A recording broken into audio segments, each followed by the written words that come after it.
It's absolutely beautiful tonight in New York, mid-70s. And they are ready. Here at Yankee Stadium, there is a buzz tonight like there hasn't been in the previous two games here at Yankee Stadium. Series is tied at 2 games apiece. And now welcome to Game 5, everybody. I'm Joe Buck along with the Hall of Famer John Smoltz. And let's talk about last night for a quick second. It looked like Houston was about to take a commanding 3-1 lead, and then the Yankees went off. They had 6 unanswered runs, and the guy in the middle of all that is young Aaron Judge, who has the ability, when he gets hot, to carry a lineup, and he's getting hot at the right time.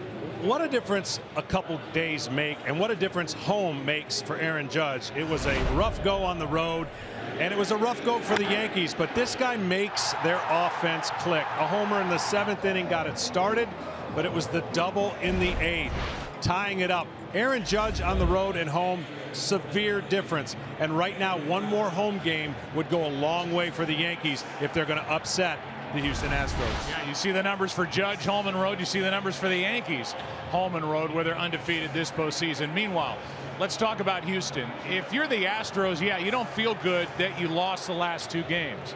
But the series is tied 2 games apiece. It's going to be who can win a couple more games, and Houston has their top 2 starters ready to go in 2 of the next 3 games at home. They still have to feel very good. They do. It's a mindset change and a tough loss, but the guy on the mound can erase all that, and that's Dallas Keuchel. He has owned the Yankees for his career, and these 2 guys, he wants to turn it over to Verlander for a clinching situation in Houston, but Dallas Keuchel doesn't have to change anything. The Yankees have to adjust to him, and if he does his thing, he will give Houston a huge boost. Yeah, they have a 1-2 punch in their rotation. Unlike any other team alive in the postseason, they are very, very good, as they proved in games 1 and 2. So on a beautiful night in the Bronx, another story to be written. There have been many tales of October greatness in the Bronx, but this year's cast might be the most intriguing of all. The local boy who dreams about following in the footsteps of his childhood idol. A fallen hero who rises up from the ashes in a story of redemption. And the matinee idol whose resilience wins him the adoration of the masses. But when the curtain rises, the Astros will be ready. Their ensemble of young stars aren't ready to be written out just yet. It's Act 5 of the ALCS. Game 1 of this ALCS was fantastic in Houston, Texas. Tonight is a rematch of Masahiro Tanaka against Dallas Keuchel. Both were good. Keuchel was better than Tanaka, however, and the final was 2-1. And what's it going to be tonight on a 74-degree night? Weather could not be any better. Light wind. That guy can turn around any wind. Let's send you down to the field level and check in first with Tom Verducci. Thank you, Joe. Well, when you play the New York Yankees, especially here, top priority, defend the home run. And nobody ever has been better than that than Astros starter Dallas Keuchel. He's faced 214 Yankees in his career and never allowed a home run. There's no mystery of how he does that. Movement he calls short and late, especially bottom of the zone. He wants this game played at ground level. He's thrown 205 pitches this postseason against the Red Sox and Yankees and allowed 3 fly balls. More of a mystery, where do the Astros go after Keuchel? For more on that, here's Ken Rosenthal. Tom, after the Astros meltdown last night, A.J. Hinch admits that when it comes to bullpen roles, everything is now up for debate. Hinch is looking for answers, and we're likely to see a new one tonight. Brad Peacock, who last pitched 10 days ago. Hinch says that unless Dallas Keuchel goes 9 innings, Peacock is likely to be in this game, perhaps even in a high-leverage role. Every other Astros reliever also is available. Somehow, this team must find a better path to 27 outs.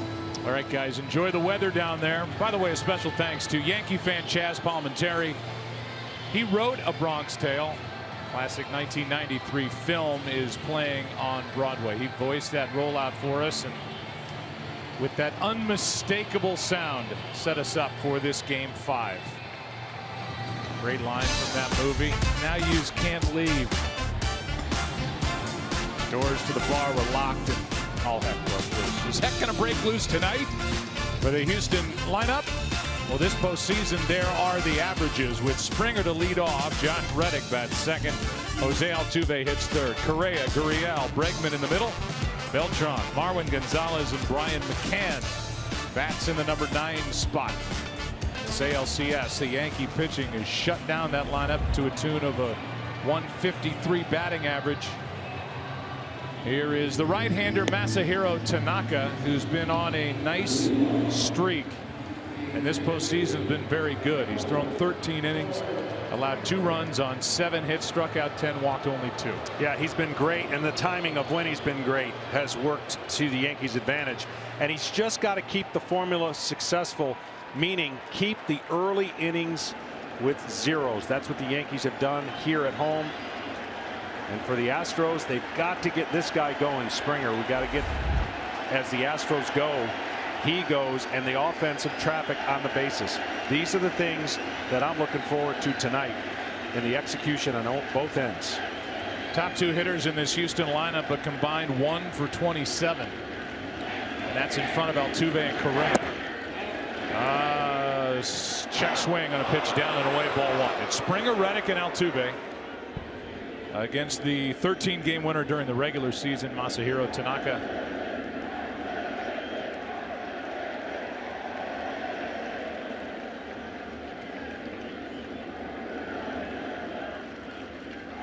One-0 pitch. That's down and away, 2-0. Well, Tanaka's going to want to keep the ball down, of course, and use that split a little bit more. He had a great game plan in Houston, really kind of fooling the lineup that was sitting more on off speed, but he was able to throw sliders and fastballs and kind of keep that splitter in his pocket. That's a strike on 2-1, and it was not the 2-0 grooved fastball. Tanaka faced the Astros here in mid-May on the 14th. And Springer was part of an Astros lineup that teed off on Masahiro. Here's a 2-1. Fouled back, 2-2.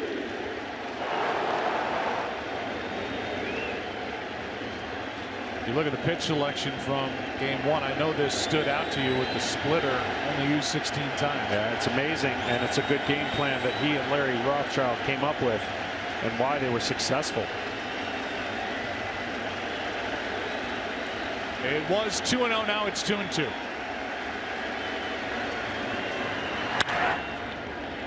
Into right. Aaron Judge. That wall is quivering out there. Don't hit me, Judge, says the wall. And there's 1 out. So Tanaka able to come back, John, from a 2-0 count to retire the leadoff man, and now we'll deal with Josh Reddick, who's hitless in this series. Yeah, things to look for. That ball carried a lot farther than Judge thought it was on a relatively lazy fly ball that got to the wall.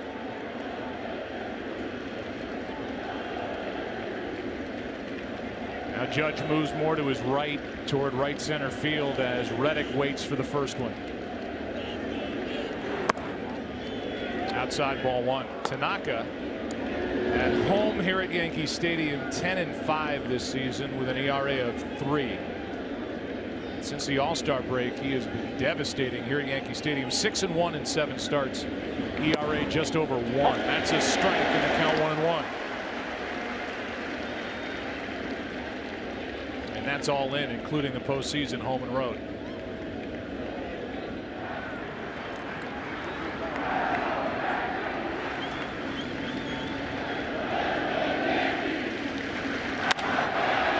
Bird to his right has to feed Tanaka 2 out.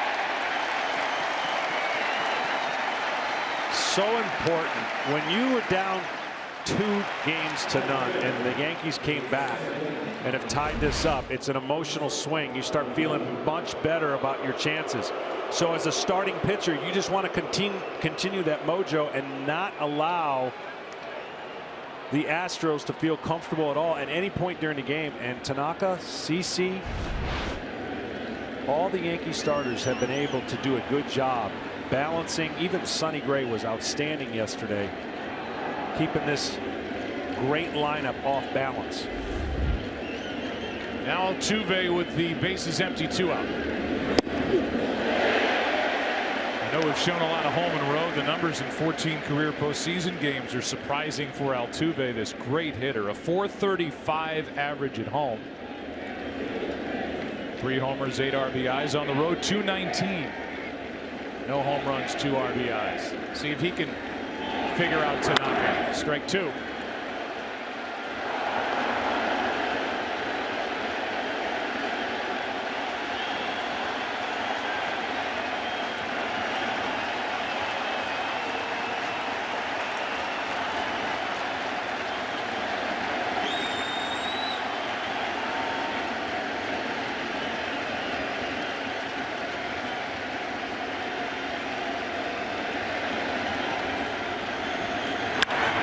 Frazier, his 3rd error of the postseason. Hit right at him, and Altuve is on. We'll see if the Astros can take advantage of that. 14 errors during the regular season, now 3 in the postseason. The hot corner. This ball got on him quickly, and you see he's trying to judge that little short hop.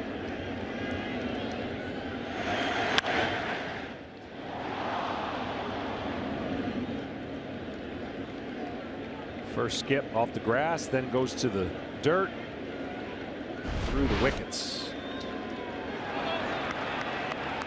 Now Correa.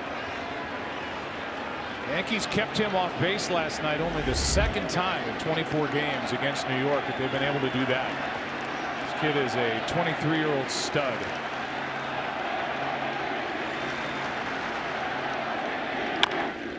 Another chance for Frazier. This time he makes the play, and Tanaka gets around the error and puts up a 0 in the top of the 1st. The Yankees coming to bat against Dallas Keuchel.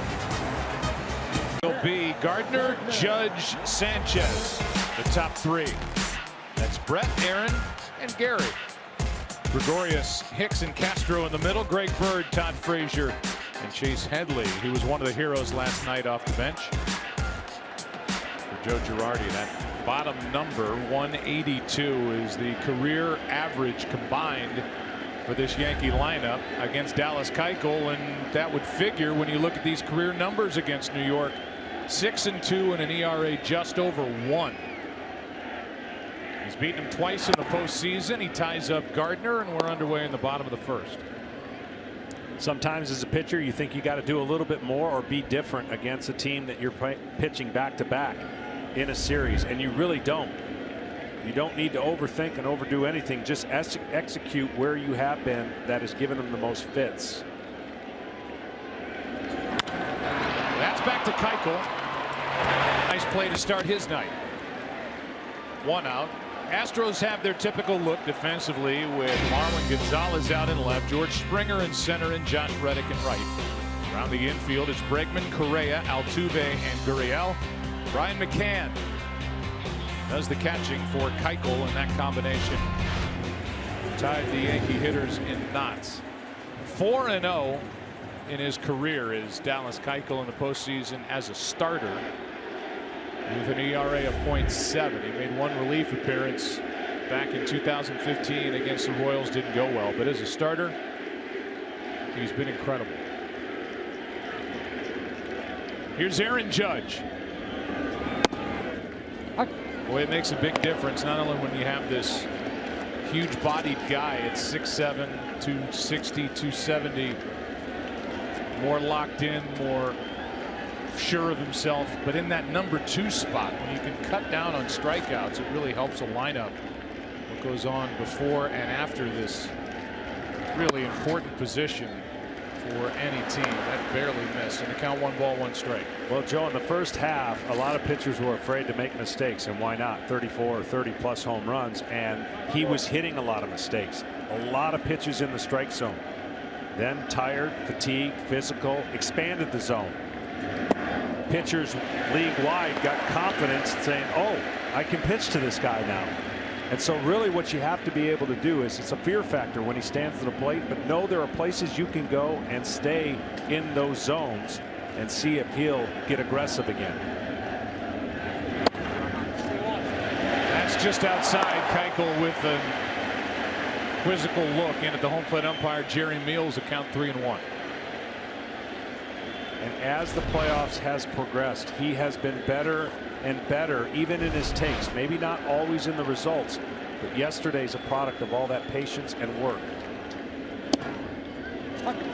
Good pitch from Keuchel. Counts full.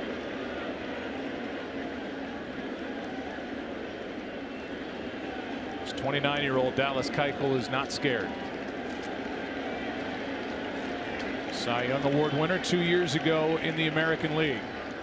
Tied him up, struck him out, 2 out. See, I think hitters, at least from, I think hitters are going to track certain things with their eyes, right? And you look at pitch by pitch. In this situation, he stayed firm away, and he had to go in to make sure he doesn't stay in one area. Stayed steady and stubborn, but the patience of Judge was really good. 3-1 take, okay, maybe it was low, but then he buries a cutter inside. And the point I was going to make is, at least for some hitters, their eyes are their radar gun, trying to track the ball coming in velocity-wise, and then you set your eyes for where you don't want to swing, and for Judge, that's going to be down. But that's the strength of Keuchel, and he wants to entice you to adjust your eyes to change. We just tied up Aaron Judge, and now he ties up Gary Sanchez, who last night had the go-ahead RBIs. My problem as a hitter, my radar gun for my eyes was 86. Anything over that I couldn't hit. Right. So I had to try and cherry pick some off-speed pitches from the. Once that got around, I never saw another one. Here's the pitch up. 1 ball, 1 strike. Sanchez, despite being one of the hitting heroes last night, with that 2-run double in the 8th. He also had a sac fly in the 7th. Still has only 1 hit in this ALCS. And the one thing I thought that actually helped him was the runner was going, and it kind of changed his approach to put the ball in play and stay up the middle, and he got that double. Maybe, just maybe, that might carry over for him. You never know what unlocks a hitter, because we talked about how magnified these series are and how many questions they're asked. What's wrong? You're 0 for 6. Is it something is it physical? No, it's just part of the game and part of the series. 3 for 3 cures everything. Good pitching by Keuchel, and he picks up where he left off in game 1. Wow. Back-to-back strikeouts of Judge and Sanchez after 1. No score. Thanks, guys. It'll be Yuli Gurriel first up. He thought he basically won game 4 last night with his bat. The bases clearing double that made it 3-0 at the time. The Astros went up 4-0. Lost the game 6-4. Gurriel takes a pitch in the dirt. Ball 1 from Masahiro Tanaka.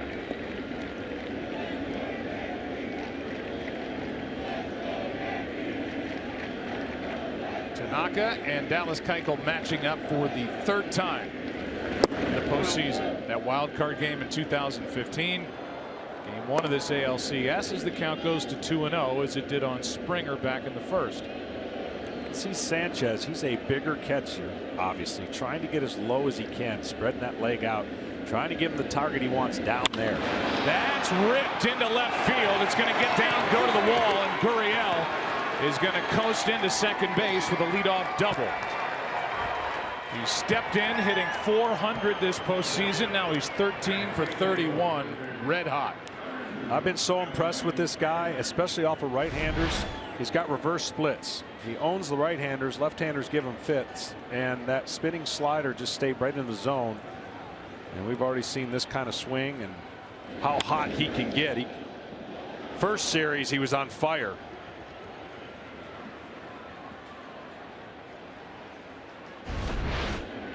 That little motion to the dugout is what the Astros want to see. It's the 3, 4, 5 hitters carrying this lineup, but they need somebody else to chip in, like Alex Bregman, who's 2 for 13, runner at second with nobody out.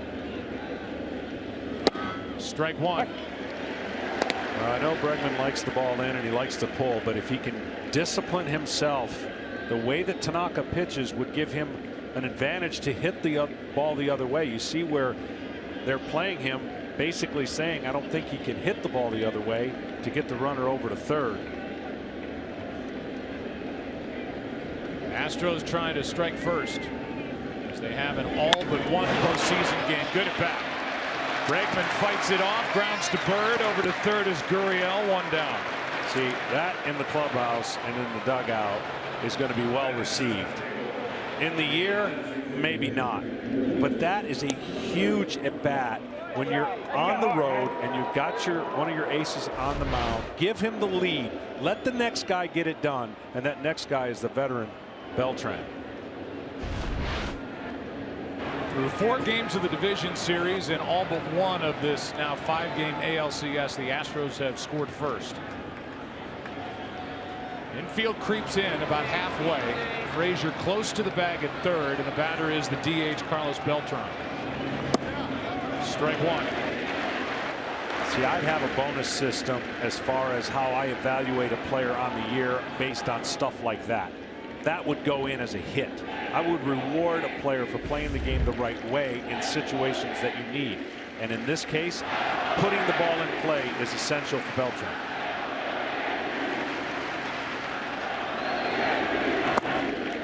That misses. A ball and a strike. Beltran drove in 51 runs. He's 40 years old. He came up through the Royals organization, had a brilliant postseason with Houston in '04. He's bounced around since then. He's been to only one World Series. That was 4 years ago with St. Louis, a 6-game loss to Boston. A chance here in Game 5. That's a strike. 1 and 2.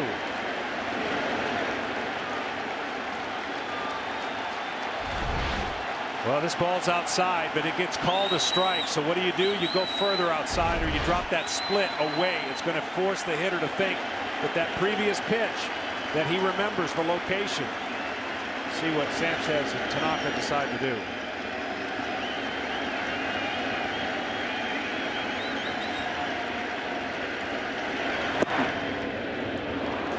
Two and two.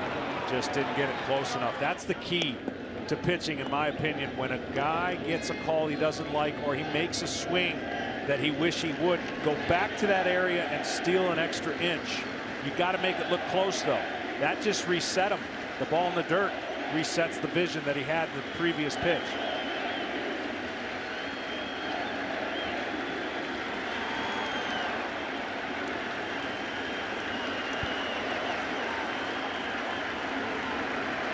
Two pitch to the second baseman Castro. Runner holds, 2 out.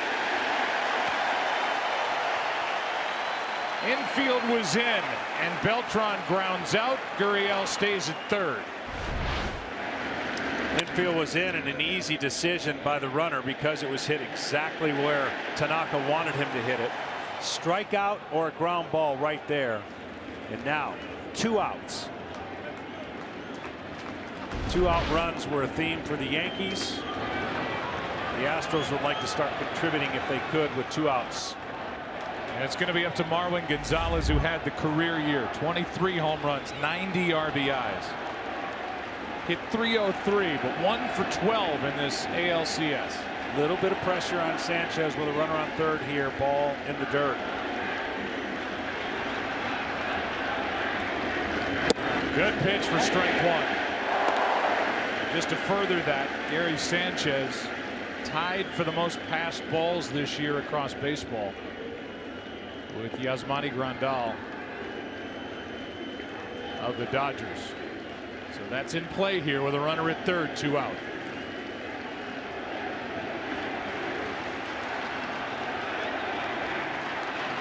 Gonzalez looking for a 2-out hit. Strike 2.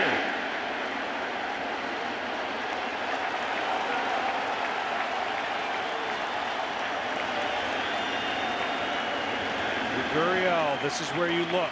2 strikes. Normally you're trying to live down as a pitcher.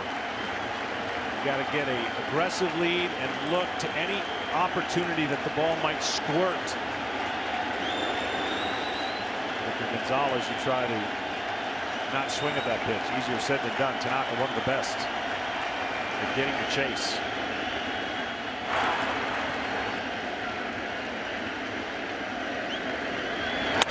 Back to Tanaka, who gets around a leadoff double.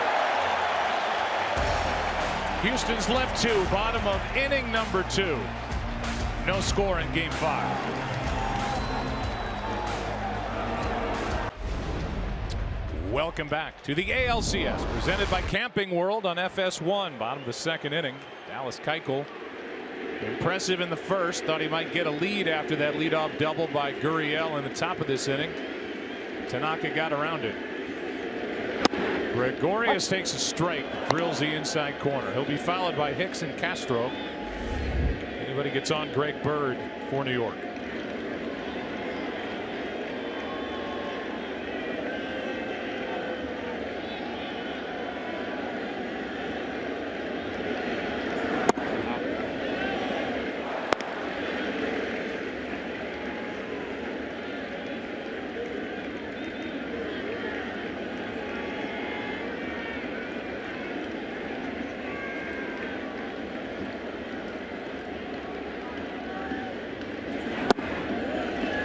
Two and one. 6 of the 8 Yankee hits last night were up the middle or to the opposite field. 16 of the 25 in the series have been the same way. Against the Dallas Keuchel, that's what you have to do, because he's not going to let you pull the ball quite as easily for success. If you pull the ball, it's going to be on the ground more than likely. And if he makes a mistake and you have the approach up the middle the other way, you'll hit it hard and get rewarded. So difficult to do, though. It's where Glavine and Maddox made a living, of the aggressiveness of the hitters, not allowing to take what the pitcher's giving you.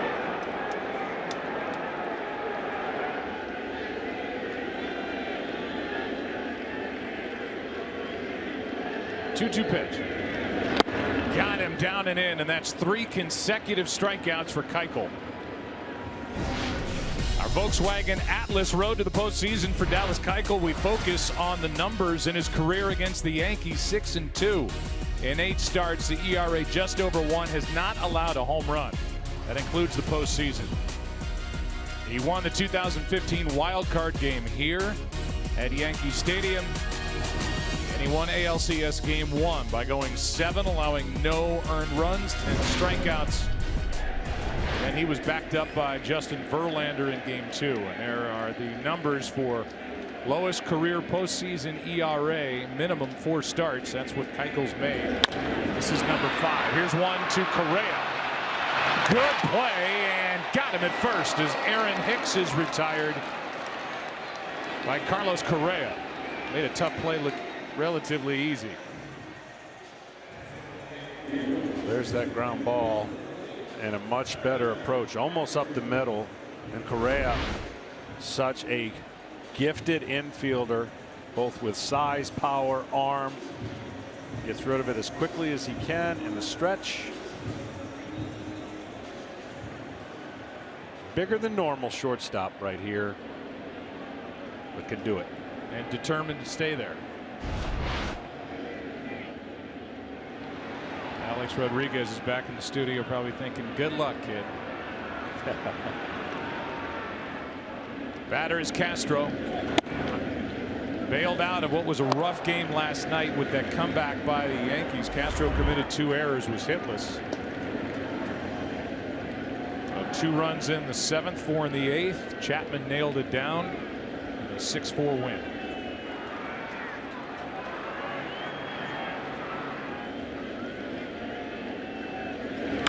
That is a rocket into left. Back at the wall, it's up against. And Castro has a 2-out double.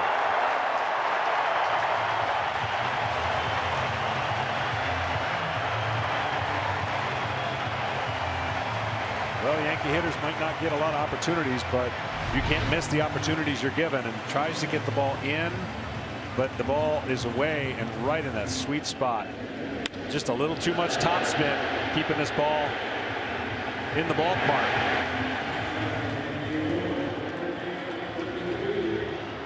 Okay, so do you want to explain the thumbs down? Or I know the guys did it on the pregame show. Yeah.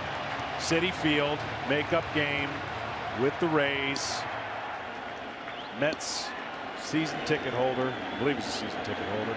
We're giving him the benefit of that doubt. Sitting there when Frazier was at the plate. We'll show it to you. Here's Bird. 2-out RBI chance. That's just inside. But it's become kind of the, I don't want to say the rallying cry, but the rallying gesture for the Yankees down the stretch here in 2017. Signature move they go to. And you're right. He Mets season ticket holder. You got it. He nailed it.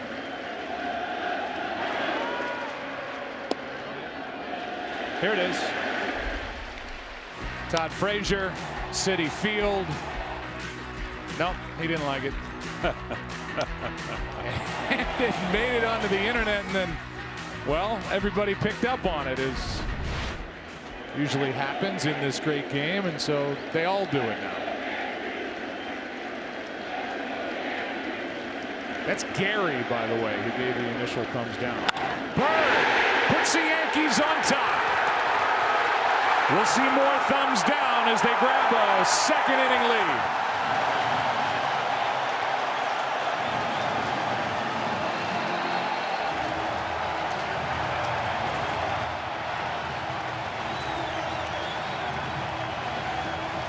This just looked like better hitting right here.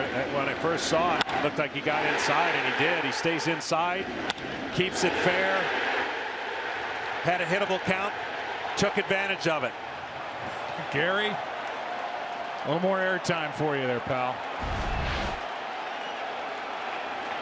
A double by Castro, an RBI single by Greg Bird, and for Keuchel, his playoff scoreless streak against the Yankees ends at 14 innings. Again, it's 2-out damage. Ball 1 down and away to Todd Frazier. The Yankees have been unreal with that category, and this crowd is static. They actually have a lead against Dallas Keuchel.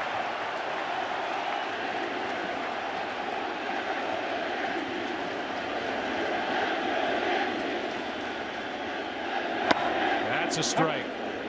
A lead-off double by Gurriel in the top of the inning led to just frustration, not a run for Houston. A 2-out double by Castro leads to a run, thanks to Greg Bird, who quietly has been a very consistent hitter for the Yankees since middle September. 1-1 to Frazier.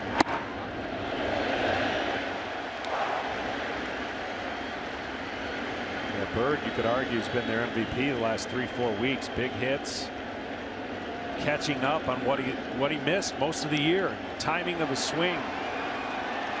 Almost 4 months on the disabled list with a problem with his lower right leg. Eventually had right ankle surgery. Good pitch by Keuchel, strike 2.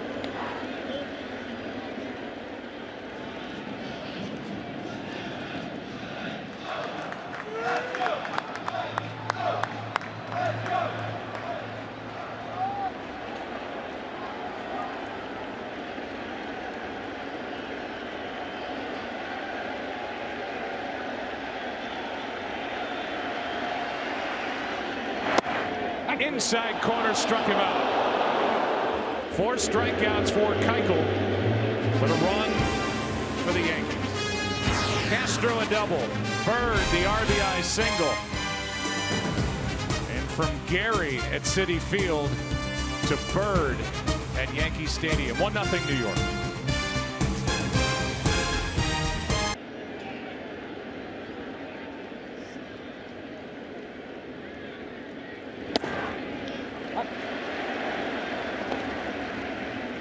Ladies and gentlemen, you missed the first pitch of the 3rd inning. It was in for a strike to Brian McCann. George Springer and Josh Reddick will follow. Double by the guy on the left, single by the guy on the right. 1-0 New York. Strike 2 on Brian McCann, who is struggling At an .083 batting average for the postseason, 0 for 8 in this series alone.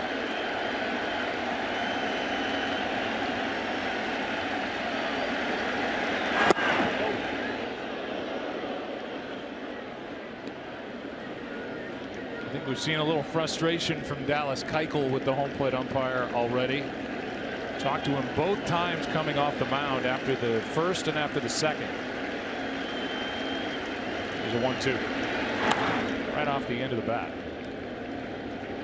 Well, he's trying to establish the certain part of the plate, and that's to his arm side, which is inside to a left-hander, away to a right-hander. He's just trying to verify. Makes their strikes, letting them know. That's what I miss about the National League. You do it while you're batting. Nobody knows. McCann strikes out, and that's the first of the night for Tanaka. Tom Verducci, what do you have? Well, the Astros led the majors this year in batting average first time through the lineup. You wouldn't know it in this series. They have a batting average that looks like a bingo number in this series. 0.77, 3 for 39 first time through the lineup. I was a little bit surprised they didn't gamble a little bit in the second inning and have a contact play with the runner on third, waiting for a hit rather than pushing the envelope. Tom Verducci, thanks. 1 out, nobody on. And it goes back to, as you see, Dave Hudgens, their hitting coach, who was a hitting coach with the Mets prior to his time with Houston. Goes back to this good starting pitching from the Yankees. They knew coming in their bullpen was lights out, the Astros did. A.J. Hinch said, we didn't quite expect this from the rotation. Yeah, and their starters are, I guess it's fair to say they're kind of the Rodney Dangerfield, right? I mean, everyone knows about the strength of this club, power hitting, power bullpen, but their starters, oh, by the way, have been really good and don't get a lot of credit, and they're standing up and being noticed right now. That's inside. 2 balls and a strike on Springer, who's 1 for 15. It's Larry Rothschild, pitching coach for Joe Girardi. Video connoisseur. Yeah, I was just going to say, Girardi is blown away by how much video he watches day and night trying to get these pitchers ready for their starts and relief efforts. That's strike 2.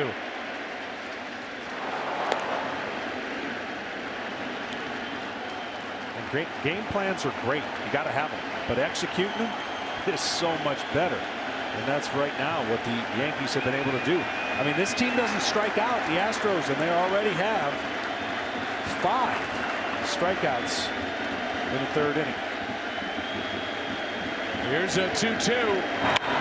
Got under it. Little fly ball, shallow center. Long run. Drops in. Castro was waiting on Hicks, and Hicks was kind of laying back for Castro. Just a well-placed hit for Springer, and that's got to feel good for George. Just his 2nd of the series. Yeah, you got to respect his power, and they're playing deep. A ball that's usually up in the air 4 to 5 seconds will get caught, but if it's in the perfect triangle, it drops harmlessly. It'll bring in Reddick, and the Astros need something out of their number 2 hitter. Such a key spot in this order when you consider who's after him. Altuve, Correa, and Gurriel, but he's hitless.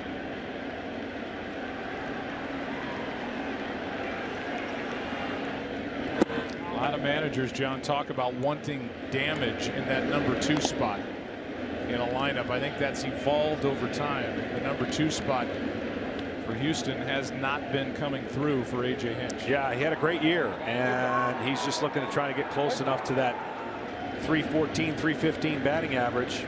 And certainly years ago, the number 2 guy was hitting and running, bunting, moving guys around, doing all the little things. Now it's a power position. That's down 2-0. Tanaka will let you know by how long he waits after he delivers the ball whether he thinks it's a strike.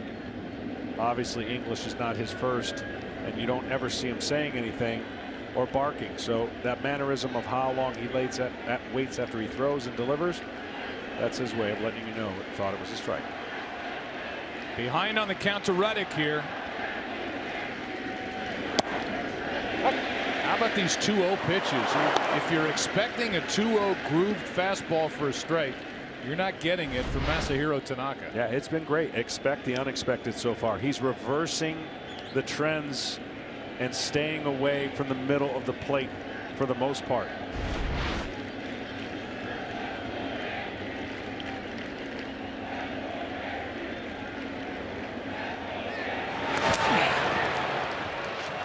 Well, what you get with Springer as your leadoff hitter is the ability to start the game with a pop. 9 leadoff home runs during the course of the season, 34 home runs overall. Doesn't run a ton. In fact, had more caught stealings than stolen bases. It was 5 out of 12.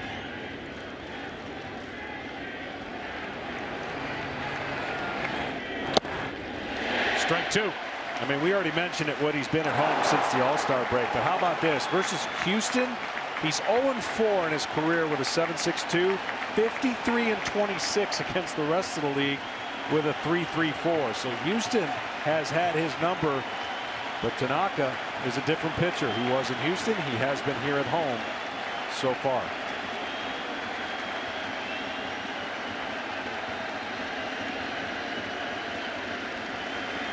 Two.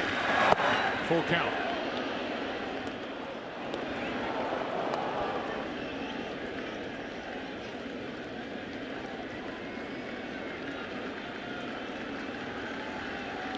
Will this be an action pitch? What I mean is, will Springer go on the delivery and trust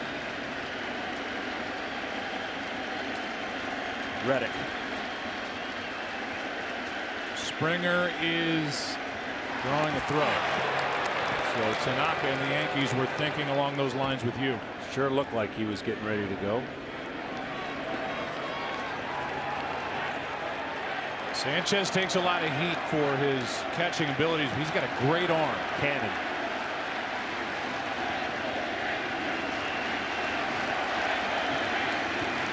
Runner goes. Ground ball to the right side. Bird flips to Tanaka, 2 out. A little indecision right off the bat by Bird. He thought, do I go or do I not? Castro was right there if he didn't make the play, but he went to get the ball and fed Tanaka on a play they worked on the 3rd week of February. Yeah, and the key here is get the ball out of your hands for Bird and show it to him as quickly as possible and let him chase the ball down. Great job by Bird. The longer you wait, the harder it is for the pitcher because he's trying to find the bag. If you can get him the ball quicker, he makes the ball in the glove and then easily to the back. So the runner at second, that's the tying run, and the batter is the batting champ, Jose Altuve. You just marvel at him. I know we talk about this, and he's got to be so sick of hearing about how tall he is or isn't. 5'6". That's how he's listed, 165. But when you see him in the clubhouse compared to the other guys walking around, it's just stunning. And the guy just, he's got power, hit 24 home runs. Can't get fastballs by him. He is sensational. And you heard the guys in the studio say an overswing in the first at bat. He went after ball 1 and turned it into strike 1 there. And ironically, the only time his size may have hurt him as we see this swing again was yesterday trying to field that throw from the first baseman where Headley was in between. He couldn't pick up the ball if he was closer to the bag because we talked about he was behind the bag making the tag. Well, at that height, he had to back up to track the ball, which therefore led to Headley being able to slide in.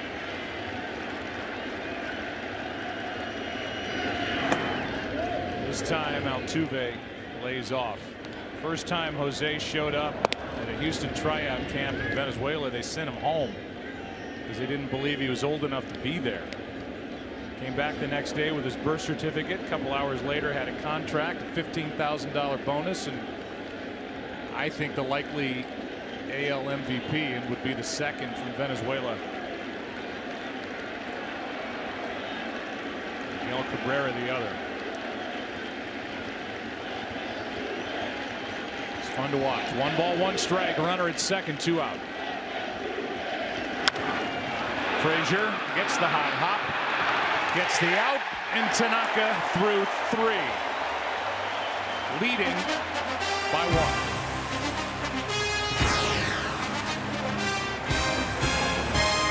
Home runs mean more this postseason as T-Mobile is guaranteeing at least $1 million for hurricane recovery efforts with every home run hit. Headley takes a strike worth $10,000. Help break $1 million by including hashtag HR4HR in your tweet, and T-Mobile will donate an additional $1 each time. John was referencing the base running last night of Chase Headley when he came up with a pinch hit single and then took second after falling down between the first and second base bag, getting up, scrambling to second, and just beating the tag by Altuve. He represented the tying run. That's foul. Yankees would get 4 runs in that 8th inning, and as H.A. Hinch, the manager of the Astros, told us before the game, we just couldn't get the inning to end. It just kept going. And then they handed the ball to Chapman, and he went 1, 2, 3 in the 9th.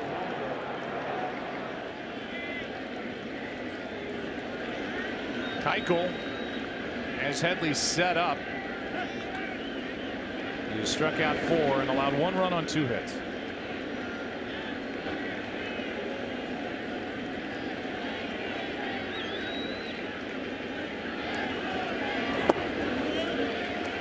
There's that changeup. Puts it in his back pocket. He's going to break it out at different times during the game because the slider has been so effective. But once he establishes the outside part of the plate with that sinker and gets the hitters again leaning out there looking for it, that's when he can throw that changeup and really mess with them.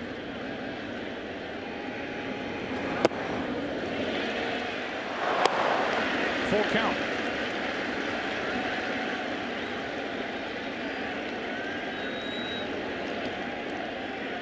Back to the top of the lineup, and Brett Gardner next, then Judge.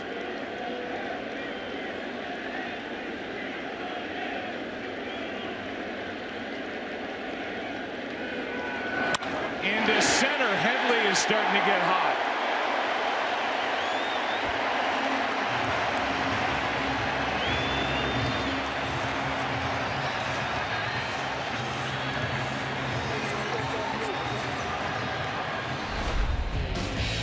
This is what you saw game 1. Down, down, and a lot of this below the line. For him to be successful, that's exactly what he needs to do and continue to do as the Yankee hitters really were off balance and really had their sights down. Well, this time, a couple hittable counts, 3 and 2. Stay right up the middle. Don't try and pull it. You'll have a chance for better success off a pitcher who is so good at getting you to hit the ball on the ground. Here's Gardner. Shows bunt, takes a strike. The patience of Gardner. He had offered at the first pitch only 1 time in his previous at bats, and that came last night in his first at bat. He bounced back to Keuchel his first time, was showing bunt, took a strike. Forces Bregman in, allows Gardner to slap it by. Or chop one to the right side. Gurriel gets the out at second. A good play. Headley is erased. Gardner is on, 1 out. Good play, but better speed on the bases now for the Yankees with Gardner switching first base position. Headley was there, but you see this chopper in the ground. That's what you see. A lot of soft contact off of Keuchel. Got to make this decision right away. Got to pre-plan this. If the ball's hit to me in this scenario, what am I going to do? Know who's running. And always, if you can, prevent runners from getting in that scoring position. Here's Aaron Judge.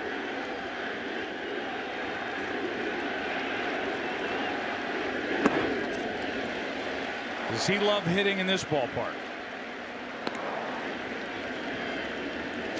36 home runs at Yankee Stadium this year.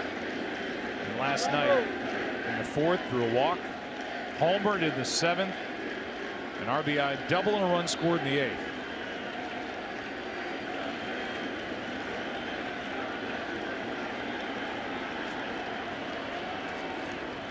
The 1-0. Good pitch from Keuchel. And that homer felt like that won the game. Like, you know what I'm saying? Like the crowd went crazy. They were still down 3 after he hit the homer, but the way it created the momentum for the hitters and the lineup, it got right back around to him to the next inning, and he didn't disappoint and came up with that bigger hit, a double off the wall to tie the game. Knocked it off the batter's eye in straightaway center field. How about that list he's on for home runs? That is fair. Into the corner. Gardner speeding to third. On his way to the plate. Relay throw. Too late. 2-0 New York.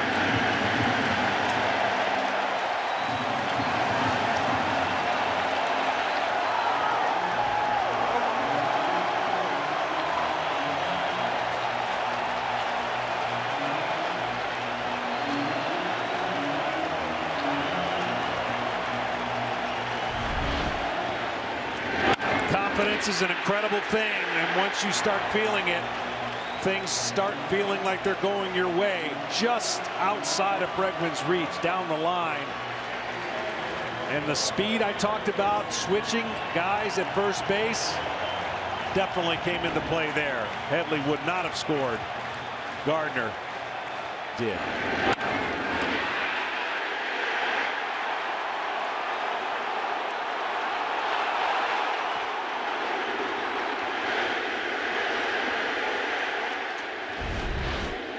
Now Sanchez.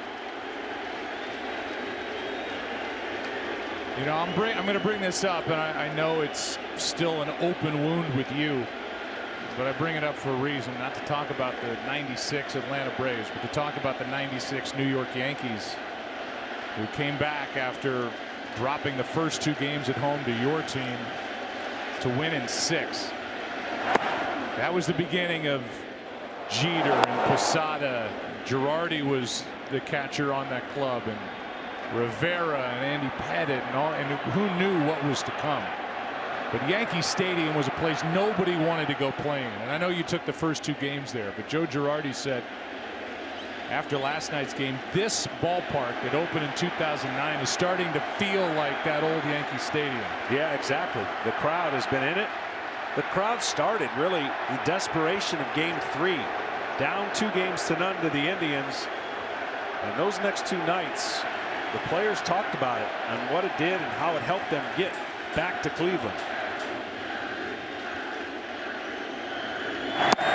That's down, a ball and a strike. They've won 18 of their last 21 here, including obviously games 3 and 4.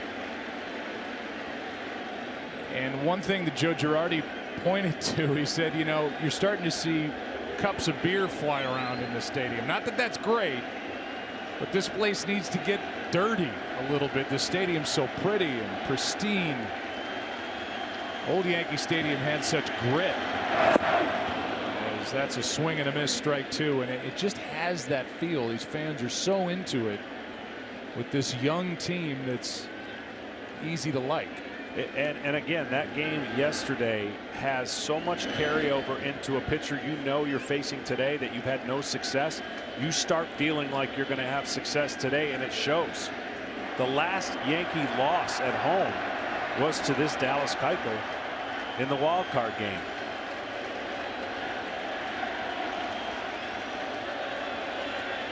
Well, Judge has him buzzing again. He's at second as Sanchez strikes out. Keuchel fooled him for his 5th strikeout, twice with Gary Sanchez the victim. Back to the double.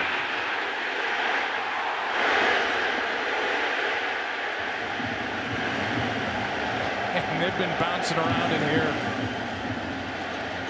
the entire 3 games, and that's another thing Girardi talked about. And he was an aging player, but he said the way fans used to bang on the padding along the outfield wall, it got his attention back then. It's got his attention now. You can't make this up. All that was talked about after game 2 and all that was over. This series is over against the Indians.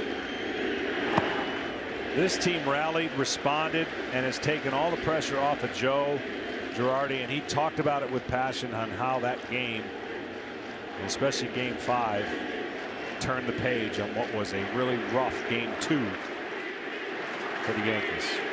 They were down 2-0 to the Indians, won 3 straight. Down 2-0 to the Astros, trying to win their 3rd straight. But this time it's a best of 7. 1 ball, 1 strike on Gregorius. And at the very worst, the Astros get to go home with Justin Verlander on the mound in Game 6 on Friday. At the worst. Like I said, both these teams are going to be dealing with this in the future. They're going to be very good franchise moving forward, very talented, and this is going to be an epic series as it has already turned into one. If the Yankees, obviously when I say the worst, they would have to win tonight to go up 3 games to 2. But as has been said by Tom Verducci, by you, Yankees were looking to have to win 1 game against Keuchel or Verlander. They're trying to beat Keuchel tonight. And then Verlander, if the Yankees were to win, the best he could do is force a Game 7.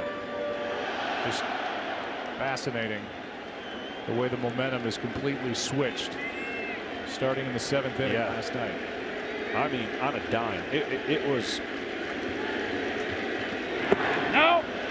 Nobody left, as you would expect they wouldn't, but man, it turned so quickly, and as AJ said, we just couldn't slow it down, and nobody who came in the game could slow it down. 3 balls and a strike on Gregorius with Judge at second, 2 out. Yankees have scored 8 runs in the last 5 innings against this very good Houston staff. Full count.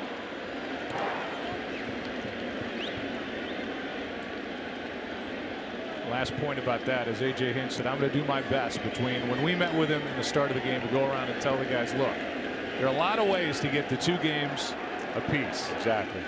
We don't like the way it's happened to this young Houston team, but who cares? And we're headed home, and there are a lot of good things to remember. Right now the Yankees lead 2-0, a chance for more. A strikeout ends the inning, but another run put up by New York on the RBI double by Aaron Judge. One of the hitting heroes last night. Drives one into the corner, drives home Gardner, and after 3 in Game 5, 2-0 New York.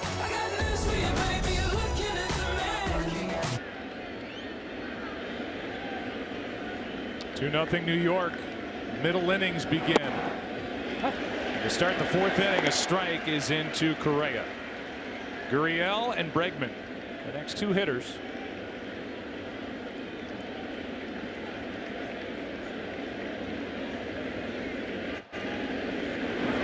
See how this young team responds. When you think about it, this Astro club, they put together their 2nd 100-win season in franchise history. Since the 2nd game of the season, they've been out in front. Here's a 1-1 pitch to the shortstop, Gregorius. 1 out. They were alone in first place in the 2nd game of the season. They started the year 42-16. They ran away with the division. 21 game lead at the end of the year over the Angels. And they've never really been headed. They were up 2-0 on Boston. They were up 2-0 on the Yankees. Now this series is 2-2. And they're trailing in this game 2-0 here in the 4th with 1 out. Well, the good news is 2 years ago there was a young team with not a lot of experience, and they had the Kansas City Royals on the ropes. In Game 4, wasn't able to close it out and ultimately lost the series. This year, Beltran, McCann, even if offensively these guys aren't producing, they have enough experience to pass on that wisdom to say we're all right and flip the script and talk about the glass half full instead of the glass half empty. And I think that's the mindset you got to have. People who've been there, done that, gone through it, and go, we're fine. Just like you said about AJ saying it's 2-2. There's a couple ways to get there. Let's go. We got 2 games to win. They're so well put together, this Houston team. They're so well managed. We're going to be talking about the Astros for a long time, and they could very well win the whole thing here in 2017, and they are right on schedule. But the way this front office has drafted, cultivated their talent, added pieces like that man Justin Verlander, who'll get the ball on Friday night. Gurriel waits for a 2-1 pitch, doubled his first time, and then was stranded. But you see, these teams became great teams at different times of the year. They knew they were a great team, but a team knows its weaknesses, and they'll never say it. But they became a great team when Justin Verlander was acquired. That's when they went, oh, this is it. We've got the guy. The Yankees on the other side became a great team when they saw the maturation production out of young players, but the trades that they made and said, oh my gosh, we're going for it. Full count. And so it's interesting how the psyche of a team, because you play so many games together and you're so much locked in for about 200 days of the year. Guys are going to slump. Guys are going to be hot. You're going to lose confidence in guys. You're going to gain confidence in guys. They're going to come and go. But when you add pieces like both these teams did, mentally puts you over the top. 2 out. Strikeout number 2 for Tanaka. As Gurriel lets the world see the hair. Later tonight, Game 4 of the NLCS between the Dodgers and the Cubs at 9 Eastern on TBS. The Cubs win tonight. They'll be back at it tomorrow for a Game 5 at 8 Eastern. Then on Friday, Game 6 of this series. The scene shifts back to Houston and that good pitching matchup of Verlander and Severino. There's the matchup tonight with Alex Wood, who will make his first career postseason start. He's had the long layoff. What a year. 16-3 against the battle-tested Jake Arrieta. I know they won't say anything in Chicago, but when Jake Arrieta got that injury, I thought it set Chicago back because the unknown of him being able to be counted on. He's been pushed back. He's done a nice job since the injury. But it would have been nicer for the Cubs to have one of their horses at the front of the rotation or more counted on to go 7-8 innings.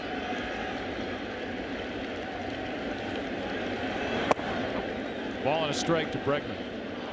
The other thing you got to tell yourself in a series like this is you never know what's going to happen with 2 outs. You can't always with 2 outs try to get one back with one swing, as we saw what the Yankees were able to do against Charlie Morton.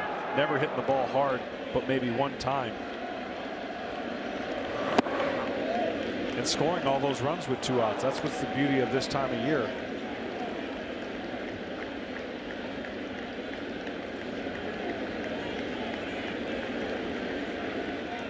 Bregman gave himself up, grounded out to the right side to advance Gurriel his first time.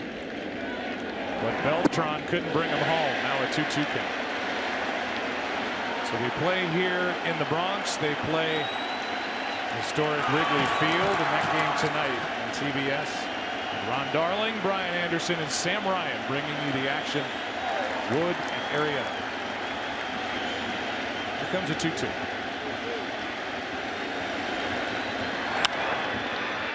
Frazier's been busy. Tanaka has been outstanding. No runs, 2 hits, 2 strikeouts through 4. The 28-year-old has these hitters off balance, leading 2-0 in New York. Game number 5 moves into the bottom of the 4th inning. Yankees scored 1 in the 2nd, 1 in the 3rd, and have Hicks, Castro, and Bird against Dallas Keuchel.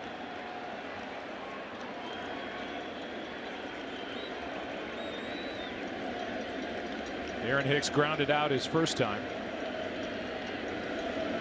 Shows bunt, takes a strike. He's 2 out of 16 in this series. Moved up in the order tonight by Joe Girardi with Castro behind him, and Castro is the one that got the first hit for the Yankees, the 2-out double in the 2nd, and scored on the hit by Bird. Outside corner, strike 2. Well, for the Astros coming into this game, obviously you feel good about your starting pitcher in Keuchel, but the one thing you got to know is you are playing a shorter game, meaning it is possibly going to be a 2-inning Chapman night, a bullpen night past the 5th inning. So you're playing to a There's a pop-up on the right side. Altuve. 1 out. You're playing to a different game form of not time but innings, and you want to know that you can get the game tied up or leading by the 6th inning. So you're here with going to bat in the 5th, and you start thinking about, we got to get it going because we know what's looming. Well, last night Girardi did not have to overuse Robertson. He's got Canely ready to go, his hard-throwing right-hander. Maybe the only pitcher he'd stay away from is Green down there, and he's got arrested Chapman for the most part with a day off tomorrow.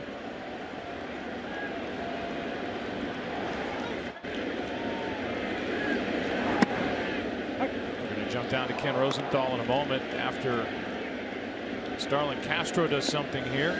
You see him rocketed a double into left center his first time.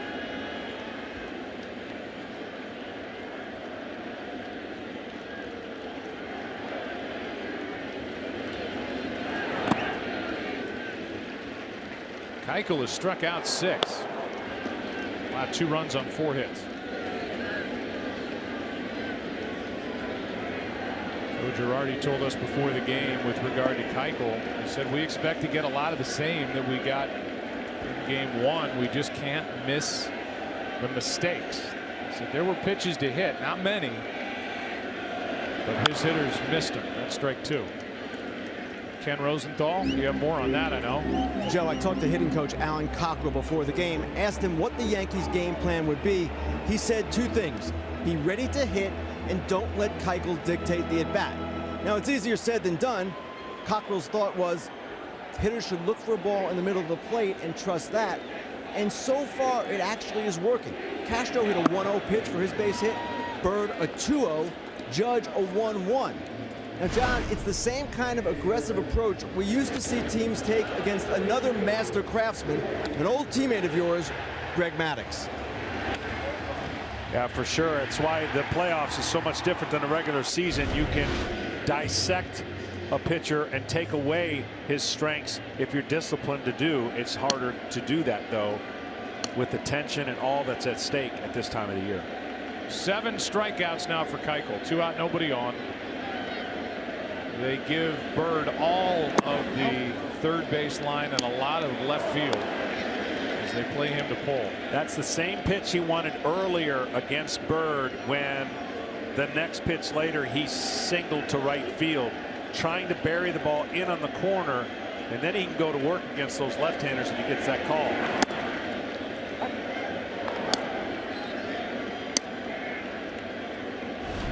Pitch earlier is right there that, of course, Keuchel's going to see differently. He's on a straight-on view, and when you hit your spot, you always think you'll get rewarded. Why not? It's off the end of the bat. Meanwhile, Greg Bird has had much better plate discipline. He had 3 walks in game 4. He's got 10 walks over his last 11 games after just 6 in the previous 22. So all that's got to come back with getting back into rhythm after almost 4 months on the DL. Absolutely. He's their most feared complete hitter right now. I'm telling you, they're circling him as harder to get out than anybody else. On the outside corner, Bird didn't agree, and that's 8 strikeouts for Dallas Keuchel. 5th inning. Houston will have the bottom 3. Beltran, Gonzalez, and McCann as they trail by 2. The ALCS on FS1 on this beautiful night, presented by Camping World, America's #1 RV retailer since 1966, and is sponsored by Hankook Tire. Chase down your passion, never halfway. And by WB Mason, products for the workplace delivered free. Who but WB Mason? Masahiro Tanaka starts the 5th inning with a strike over the outside corner to Beltran. 2-0 New York. You see that pitcher comparison. Tonight it's Tanaka who's outpitched Keuchel as opposed to the reverse that we had in game 1. And for Dallas Keuchel, you see the 8 strikeouts. He's the first pitcher ever with 7 or more strikeouts in each of his first 5 career postseason starts. That's how good he is. Strike 2 on Beltran. and 7 or more Ks in all 3 career postseason starts versus the Yankees, and he's in pretty good company. Only 2 others did that, Gibson and Schilling. That is going to get out of play. Beltran had that RBI chance in the second, could not connect. Play ball is MLB's initiative to inspire all forms of baseball and softball participation, making play opportunities available and fun for everyone. To learn more, go to playball.org.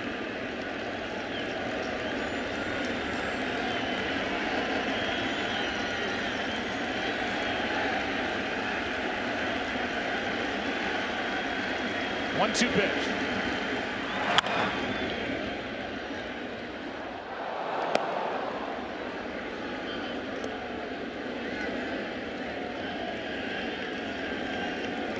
Beltran, such a good low ball hitter. He's looking for something in towards him a little bit that he can hook and lift. You got the shift. Anything on the ground, he's pretty much out to the right side. Strikeout victim number 3 for Masahiro Tanaka, and 1 out in the 5th. Well, we saw last night in that head-to-head matchup the difference between these 2 bullpens. In this game, like any other game, is a race to the pen, and Tanaka already has 1 out in his pocket here in the 5th. But once again, what the Yankees' formula for success in coming back when they've lost a couple games is getting the good starting pitching that they've been getting and shortening the pen. Hard hit, base hit for Marwin Gonzalez. His second of this ALCS, and that'll bring the tying run to the plate in Brian McCann.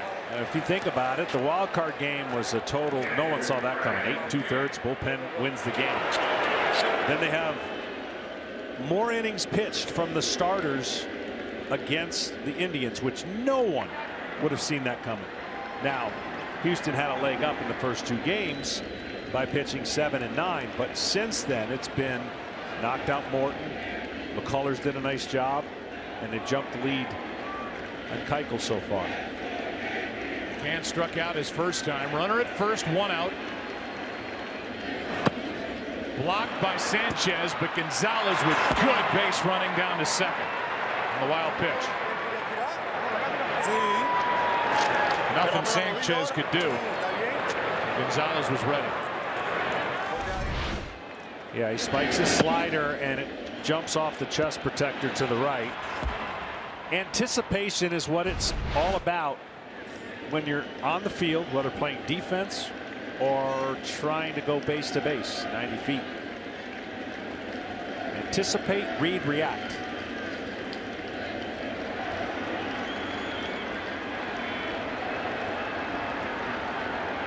RBI chance for McCann, the veteran catcher.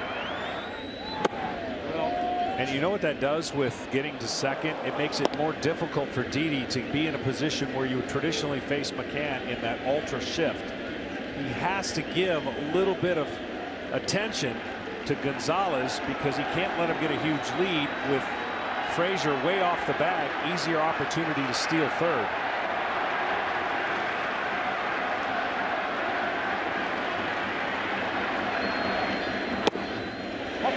Drops in for a strike. Another 2-0 pitch. It was not the fastball. Nope, he's had good success. Backdoor sliders, and then he'll front door that slider to the back foot of McCann if he wants on left-handers. He's also got that split that goes away from the left-handers.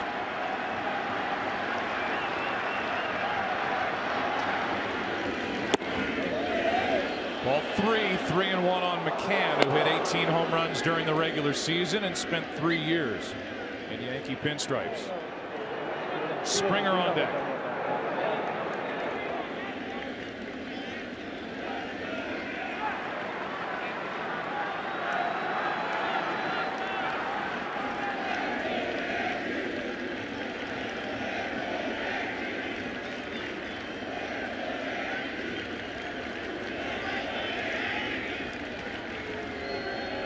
That's twice now Tanaka's stepped off to make Sanchez go through the signs. So Sanchez is just going to go out there and talk to him. Sunday on Fox, a full slate of games headlined by Drew Brees and the Saints taking on the Green Bay Packers and the Cowboys at the 49ers. Check your local listings for the games in your area.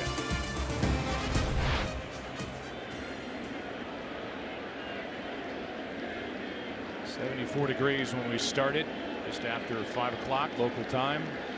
Pleasant night at the ballpark, and it's tense. They're at second, one out, 3-1 to McCann. He checked his swing, and it's 2 on with 1 away. And back to the top of the order with Springer. First walk by Tanaka. Right pitch, just a little bit too low, as you saw McCann was ready to go after it. If it was a little higher, he had checked his swing in time.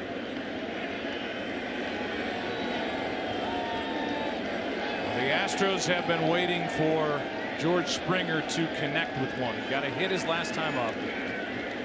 He's 2 out of 16 in this series. Has 1 postseason home run that came against Boston. 35 total home runs for the year.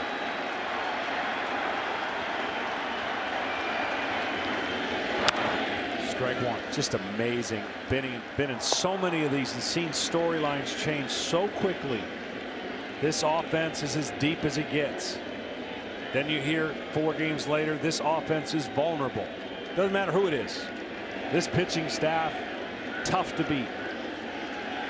You gotta withstand the waves of information and attention that comes to lack of success temporarily. This was the #1 run producing offense in baseball, scored 896 runs.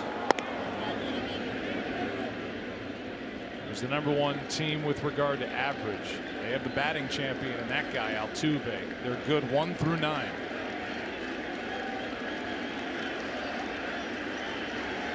Springer waits for a 1-1 pitch. But in 3-game series in the regular season, probably never pitched to the degree of attention that is given to them now. Shorter starters, more bullpen.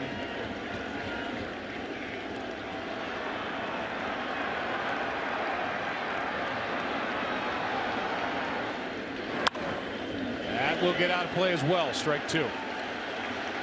Big swing by Springer, and we've seen that a lot this series, and so far the Yankees have taken advantage of some of those big swipes.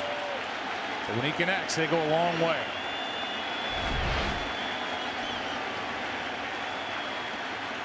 Just underneath. Trying to lift it. Launch angle.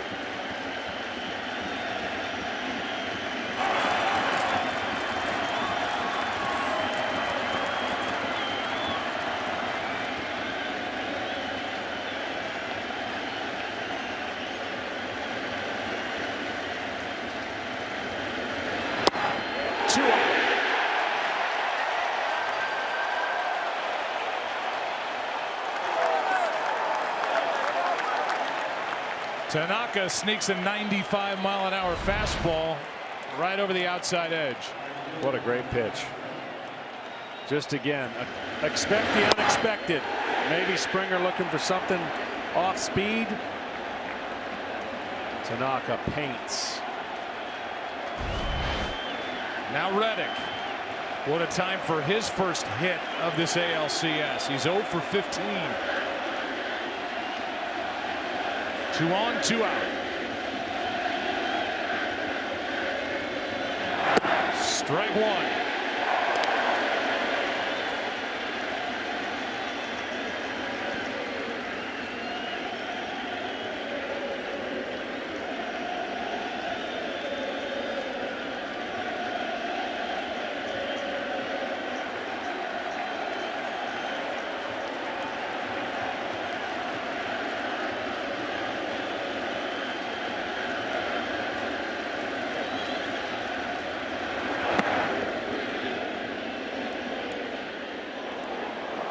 That looked like a cross up. Sanchez is going to go and figure out where the miscommunication was. Lucky to get a glove on that if you're expecting a slider or a split. Watch how he attempts to catch it. It's like, whoa, that ain't changing direction. Josh Reddick came up with Boston in 2009, went to Oakland, really kind of established himself with the A's. Last year ended the season with the Dodgers. Predominantly an American League player. He is 12 for 83 as a hitter in this ballpark. Under 150, which is right about where the Astros are hovering as a team in this ALCS, hitting against the Yankees. Opportunity here with 2 out. 1-1 pitch.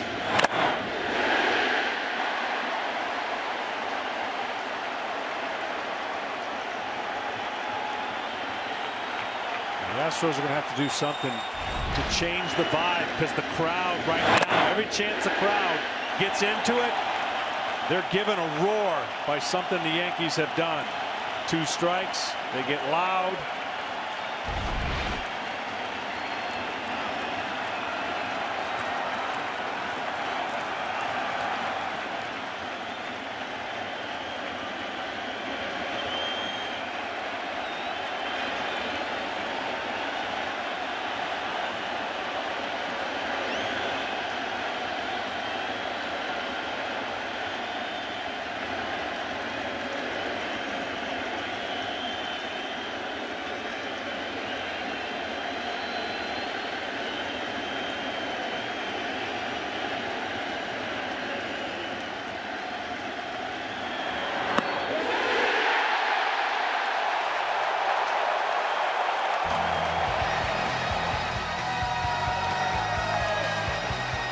Tanaka through 5. 2-0 New York.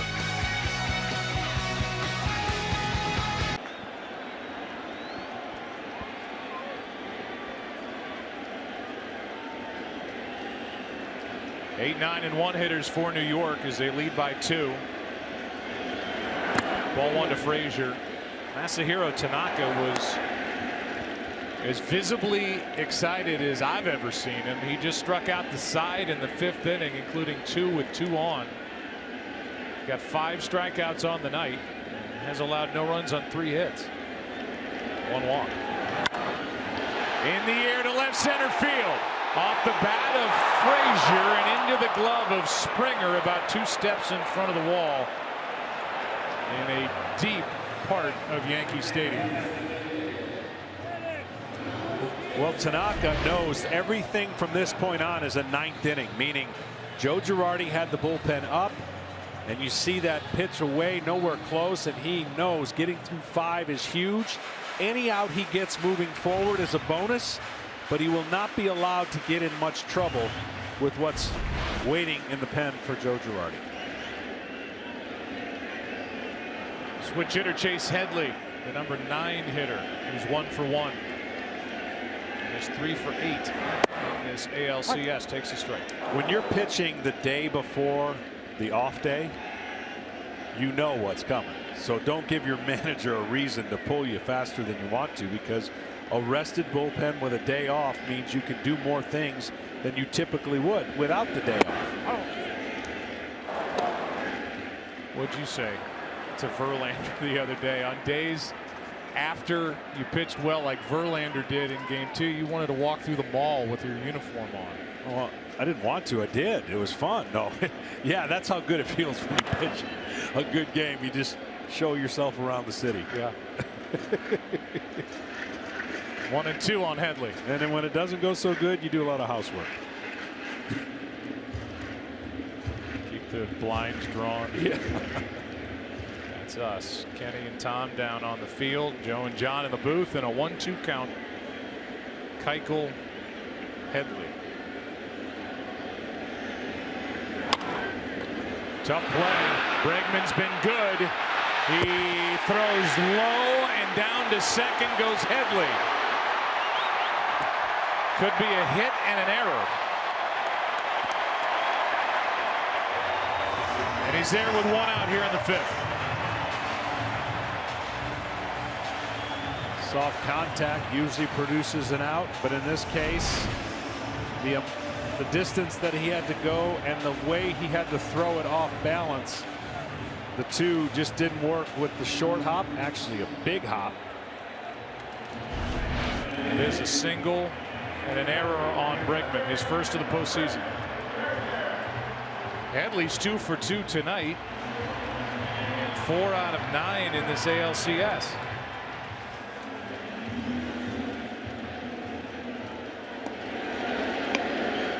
At one point, the DH spot was what, 0 for 24 coming into a ball game during the postseason for New York. Hadley is changing that narrative. Runner at second, 1 out for Gardner.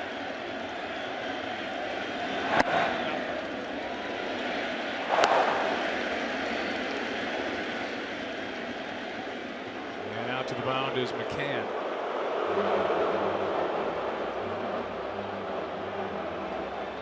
Again, home runs mean more this postseason as T-Mobile guarantees at least $1 million for hurricane recovery efforts. With every home run hit worth $10,000, you can help break $1 million by including hashtag HR4HR in your tweet.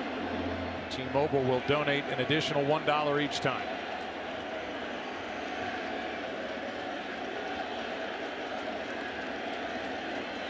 Gardner takes a strike, a ball and a strike. Well, Keuchel puts so much pressure on the corners. Not only does he put the pressure on the hitters, but he puts pressure on the umpires. So he's so good at knowing where his ball is going to end up that he doesn't want it over the middle, and rightfully so. He pitches away from the barrel of the bat, and he wants soft contact. And when he doesn't see that pitch get called, he's going to stare in there a little longer. There's another good pitch inside part, strike 2. Gardner's been off balance all night. He has grounded out twice, reached on a force out at second, back in the third, and he scooted home on the RBI double by him, Aaron Judge.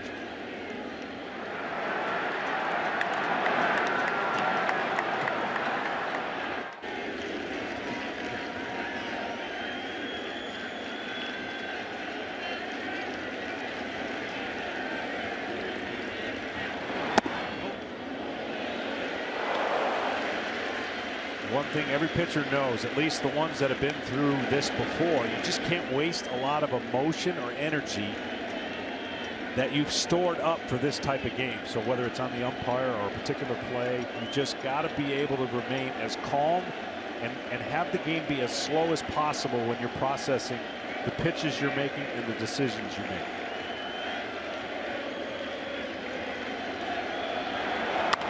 Back to Keuchel. Hadley stays put. 2 out. Now an interesting decision. I'm not so sure they're going to pitch to Judge here.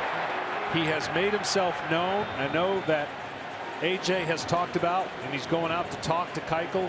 He will not tell his pitcher to pitch around a guy. He will ask him what he wants. You want to pitch to him or walk him? No in between. No pitching around. Let's make a decision, and I think that's what this conversation is all about.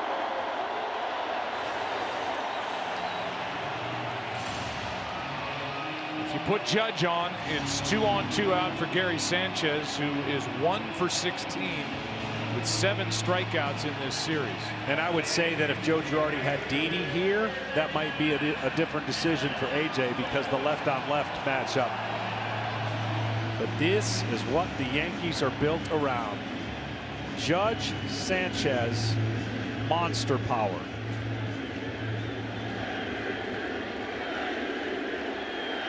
I think the first couple pitches are going to dictate whether they continue to pitch to him or just give the intentional pass if it goes to 2-0.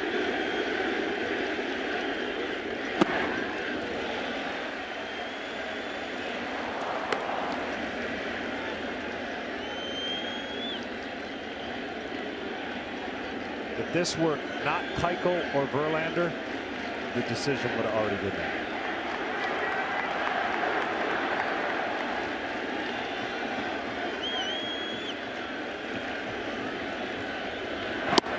Good pitch from Keuchel as he pulls the string. 1 ball, 1 strike. Phew. I mean, Judge, let's say this, Judge has piled up the strikeouts. He has, but he's piling up a lot more better swings and better takes and a lot more contact of late.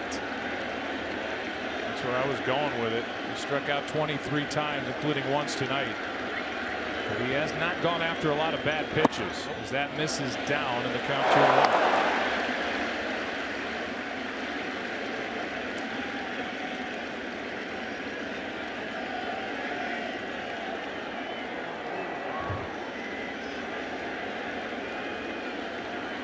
Dallas Keuchel did not have an intentional walk all season.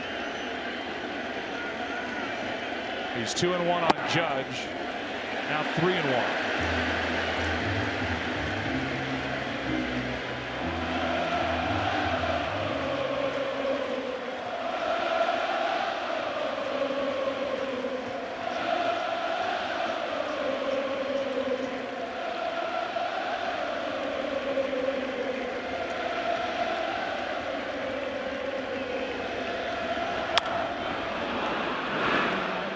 Well, if nothing else, what Judge has now done is put more stress in the lineup on a pitcher, and the more stress a pitcher has to deal with, the harder it is. And that stress was relieved early in the series by making your pitches, and the little strikeouts you were talking about were coming more frequently. Now there's a little bit of doubt in the pitcher's mind as to him covering certain areas that he wasn't.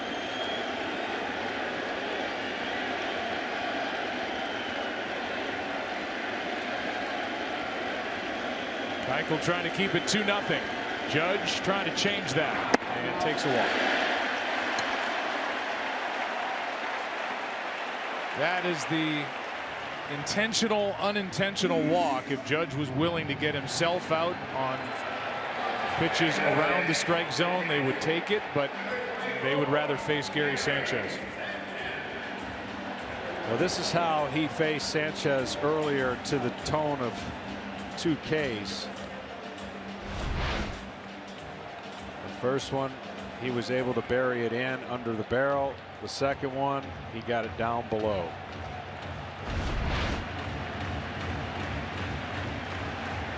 A hit, an error, and a walk in the inning. And a chance for Sanchez now. One big hit, that's it in this series last night in the 4-run 8th. And it went to right center. Strike one. Here's why you can take pitch counts and throw them in whatever garbage can you want. Because the stress pitches in this inning are a lot more difficult than naturally throwing 130 pitches with less stress.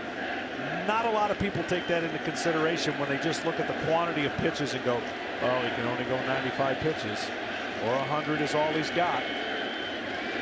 That is down to the corner and fair. Headley will score. Judge to third. 3-0 New York as Gary Sanchez delivers in the 5th.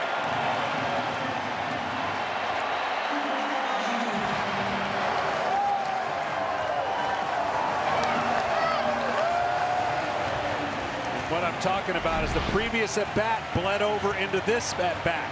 He tried to get the ball in more. It was down. Sanchez made the adjustment, got a hit in the corner, and an add-on.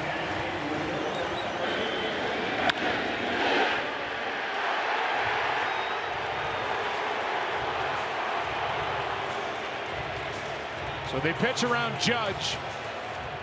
And it's the 24-year-old catcher, Gary Sanchez, who delivers with a rocket into the corner with 2 out. Judge went first to third. Sanchez was held to a loud, hard-hit single on a good play and left by Gonzalez. Now it's Gregorius. Ball one in the dirt. McCann able to keep it at home plate and eventually find it. Yeah, the Astros did a great job defending not only Judge scoring, but Sanchez getting to second. First baseman trails and gets all the way, and that allowed Sanchez to go as far as he needed to without any repercussion, knowing someone was going to throw behind him.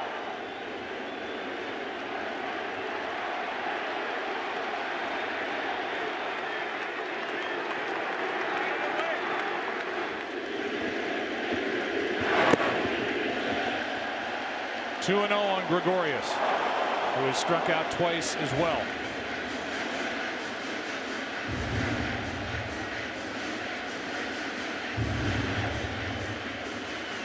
Astros now have action in their bullpen with the right-hander Will Harris getting loose.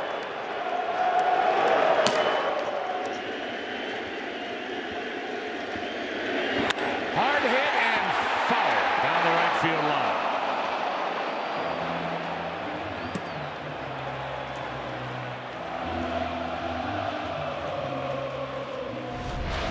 And see, with 22 pitches in this inning and them all being really high-level pitches, it's starting to show up in the location.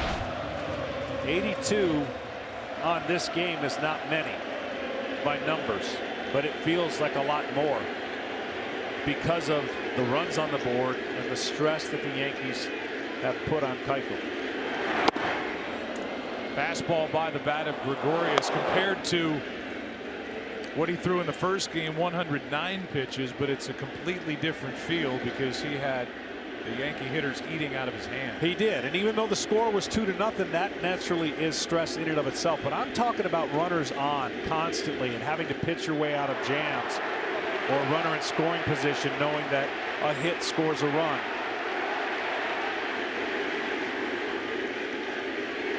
Here's a 2-2.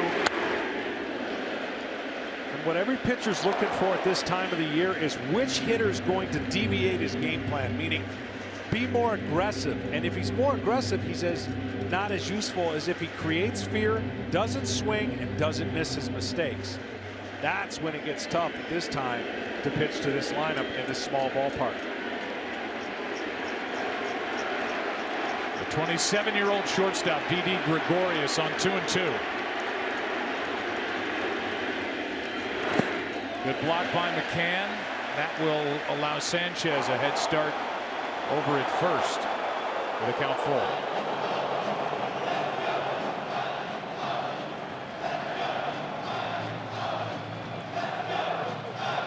4. Game summary brought to you by Budweiser.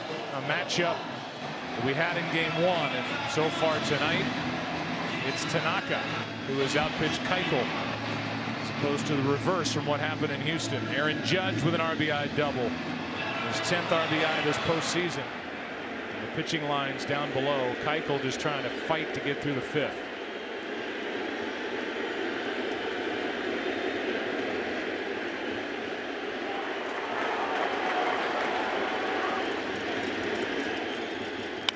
Runner goes, ground ball. Altuve can't get it. Judge scores, and it's 4-0 on a hit by Gregorius.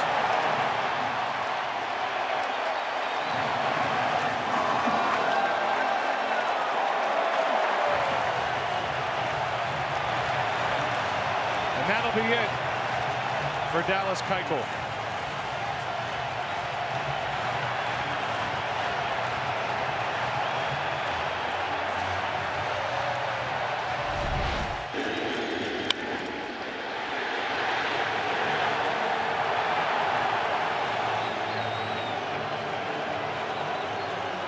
Just off the glove of Jose Altuve.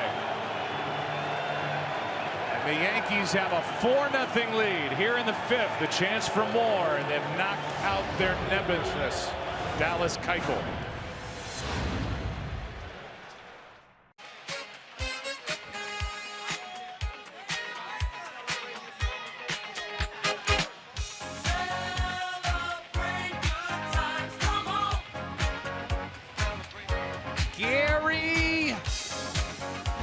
Gary Denaire, ironically enough, a Mets season ticket holder, has given the Yankees that little gesture they've been using. Joe Buck and the Hall of Famer John Smoltz.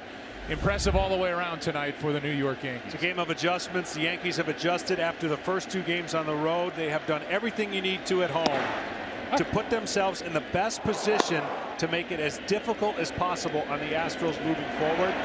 I'm telling you, I've watched this from the beginning, and the Yankees, it's a theme that Joe Girardi kept preaching. They grind, and they grind away at bats. Here's Will Harris, second time he has appeared in this 3-game set. games at Yankee Stadium. And if you want to know what that means, yes, they swing and miss a lot, and they swing for power. But they take a lot of pitches, and they work. They work each pitcher. They beat up Kluber twice, which is impossible to get to this point. They've taken their punches from Verlander and Keuchel. And the second time around, they adjusted. They made adjustments. Ball and a strike on Aaron Hicks. Harris, who's on the mound now, pitched 2 games ago in Game 3. And came on in the 4th inning before Colin McHugh took over. And he allowed the home run to Judge. Second time he's pitched in this now 5-game set with 1, maybe 2 to go.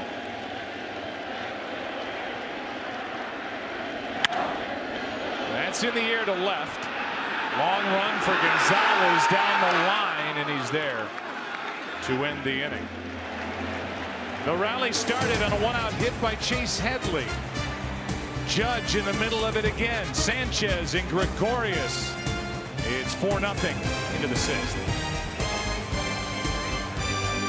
Welcome back to the ALCS, presented by Camping World on FS1. 4-0 New York behind Masahiro Tanaka, who struck out the side in the 5th inning, got around a hit and a walk. Strike 1 on Altuve. Masahiro Tanaka, John, in this postseason, 18 innings pitched, 2 runs. He's been awesome. He really has. I can't think of too many pitches that have been belt high. Everything's down. He's fooled the hitters in hitters counts. He's pitched backwards at times, and he's been stifling their offense. It's a lot of that. He has just owned the bottom part of the strike zone and below. It's 0-2. Yeah, if you cut off the pitcher and just saw the results, you'd swear that's Keuchel because of the ground balls, the soft contact, and the pitches down in the zone. But it's actually Tanaka who has won out in tonight's game.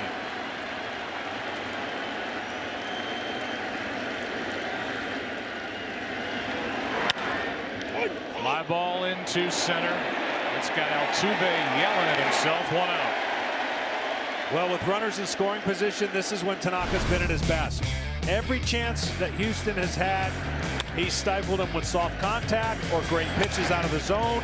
It's been easy, no stress from when the ball was hit. And then there were times he didn't even allow him to hit it. And you see the emotion there, and now a 4-run cushion and a much easier Joe Girardi in the mind that you got to believe is going, okay, when do I go to my pen? Well, at this rate, the answer might be in Houston. That's down and away, ball 1. Correa 0 for 2. Hitless last night, hitless tonight. See what the Astros offense has done as a group. They've hit 152 over 162 games. They led baseball at 282.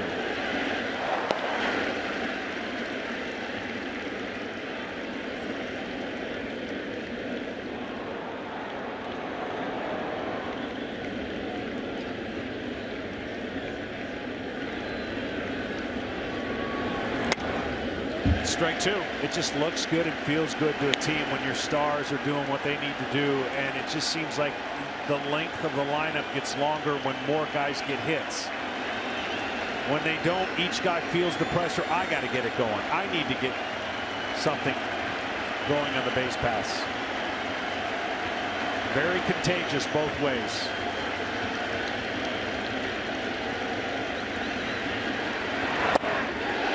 Two out.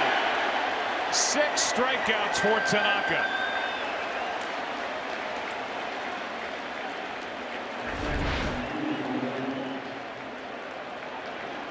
This was just a slider that starts on the outside part and then moves away.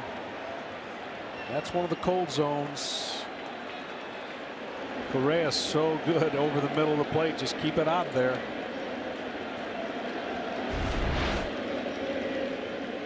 Here's Gurriel. That misses. Gurriel, the only extra base hit tonight for Houston, and one of their 3 total. 2 singles and his double. leading off the second, and Tanaka got around that.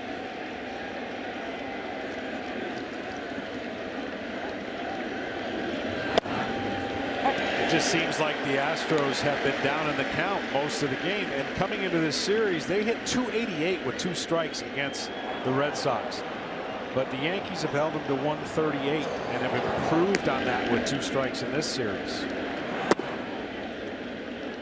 2 balls and a strike. So Brad Peacock getting loose. It appears he'll take over in the bottom of the 6th. A.J. Hinch has been anxious to get him in a game, and we'll finally see him.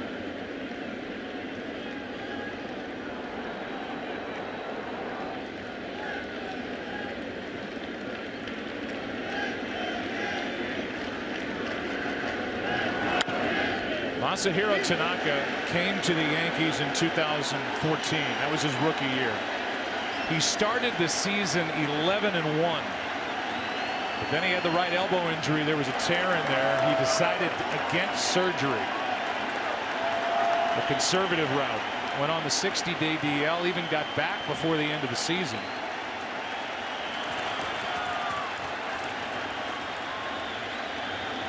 Here he is putting together a brilliant 2017 postseason for the Yankees. In the air to center. That brilliance continues.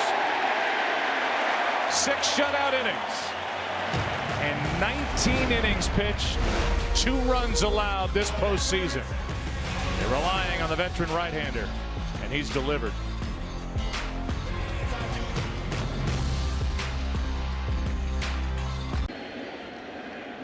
Will Harris gets to go back out for at least one. Starlin Castro first up.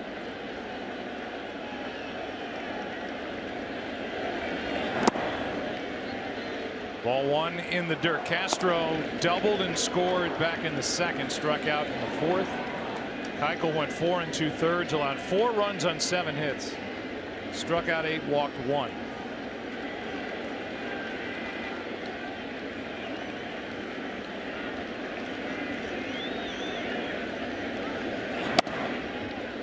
At least for the moment, the debut of Brad Peacock will have to wait.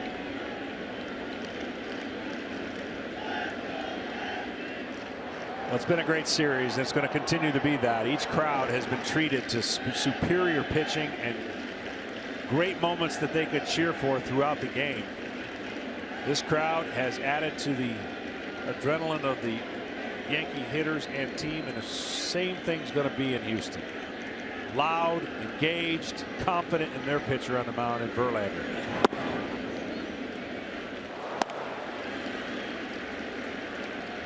Irregardless of what happens. Well, Minute Maid Park was, it was deafening in there. And as you said, it was Keuchel, then Verlander, and why wouldn't it be? They saw great baseball. They saw back-to-back 2-1 well-played games. Wins for Houston. Now the hometown Yankee fans have seen 2+ good games. Who knows how this one's going to end, and Will Harris is trying to keep it a 4-run game. Home teams this postseason throughout the playoffs are 19-7. The Yankees are 5-0 at home, scoring 6 runs a game, 1-4 on the road. The Astros are 4-0 at home, 5 runs a game, 1-3 on the road, with 3.3 runs per game. So a decided home field advantage for these two teams. And that's the beauty of Houston being rewarded by getting home field advantage. For as good of a campaign they had this year, they will have the luxury to know, hey, we win all our home games. They can't win. In for a strike, a full count.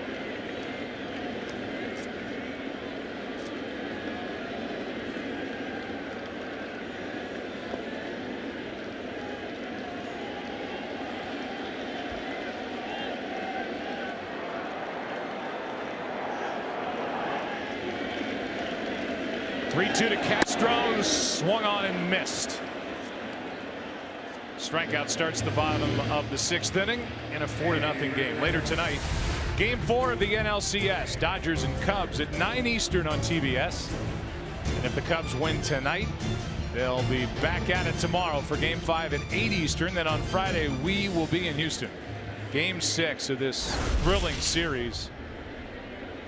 It will be Luis Severino, who went 4 innings and a no decision in Game 2 against the brilliance of Justin Verlander, who went all 9 through 124 pitches and was dominant in Game 2 to go up 2-0. Now, well, if this series goes back 3-2 New York, he'll be trying to force a Game 7. But the Astros have time. 9 outs. Much like yesterday's game, I don't think there was a lot of people, if they had to be truthful, that were here thought the Yankees could turn it around as quick as they did. And of course did that with 2 in the 7th, 4 in the 8th. They're out to a 6-4 victory. The difference is it's a different bullpen. No doubt. That's just such a strength for this Yankee team, and this ALCS. The Houston bullpen for A.J. Hinch has an ERA of over 7.5. They are loaded down there for Girardi, and relatively rested.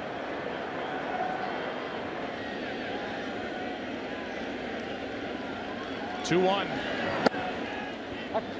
2-2 on Greg Bird.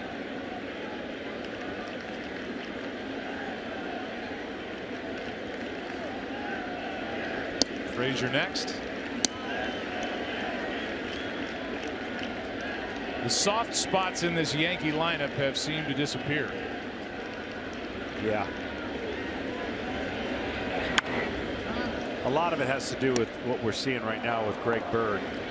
Joe's had the luxury of messing with his lineup a little bit as far as breaking up Judge and Sanchez with Didi, but now bringing up Bird.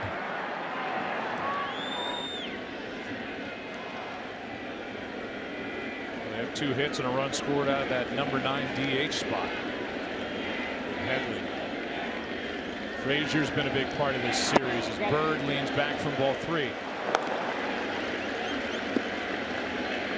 Frazier with a 3-run home run the opposite way in Game 3.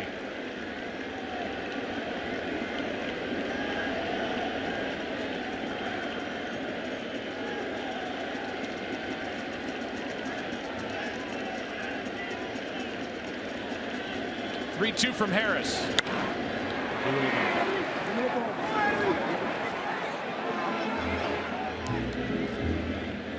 Talked about the Yankees at home, and coming into today, they had the best record at their home ballpark in the American League at 51-30. The home runs, most in the American League in this postseason. 8 home runs with a 5-0 record, and they lead here tonight 4-0.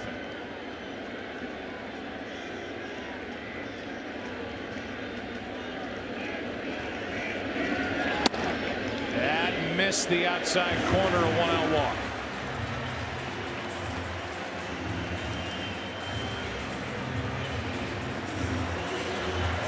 Another walk for Greg Bird. He had 3 last night, as I said earlier. 11 now over his last 12 games. Frazier at the plate. Frazier last at bat looked like he got it. Looked like he hit it the way he wanted to, but didn't get rewarded. Hit it to the bigger part of the park, whereas earlier in this series he just flipped one to right field for a 3-run homer. That's off the end of the bat into left center field and caught by Gonzalez. Nice catch. Throw behind Bird. They can't double him off, but a nice play by the super utility player Marwin Gonzalez. 2 out.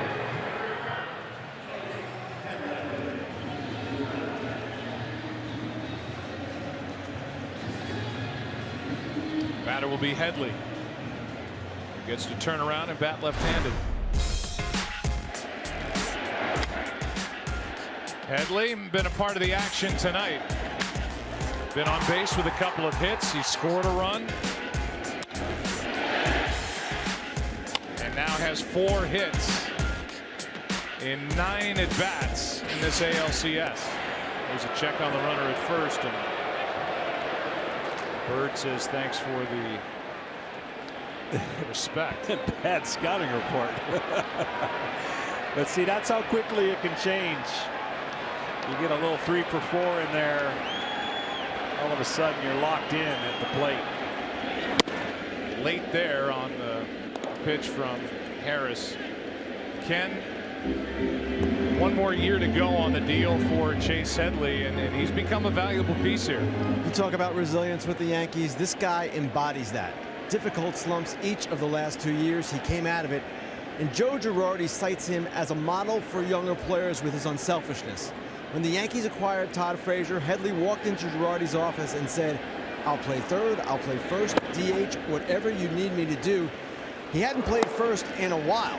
Only 10 career games at the position, but he filled in adequately while the Yankees awaited the return of Greg Bird. And now he has claimed that DH spot. Jacoby Ellsbury has been in that spot. He's 0 for 9 this postseason. Matt Holliday 0 for 3. That's down and away, 2-1. And for Bird, there was so much uncertainty on when and if he would even come back. Hard time diagnosing all the things that were going on. So that's why they went and got Todd Frazier and moved Headley over to first. Things have worked out rather nicely to this point for the Yankees.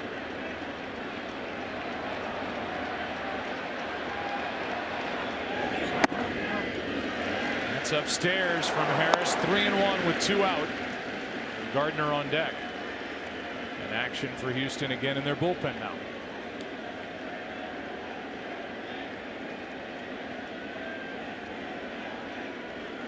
It's Brad Peacock again.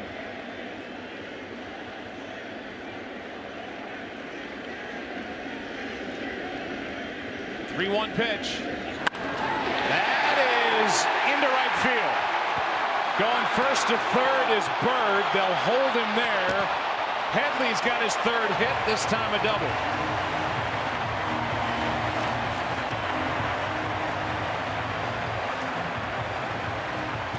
And that brings A.J. Hinch out of the dugout.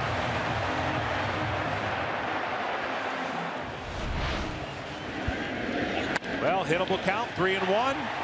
Can do a lot more than when they're constantly jamming you and you're missing your pitch.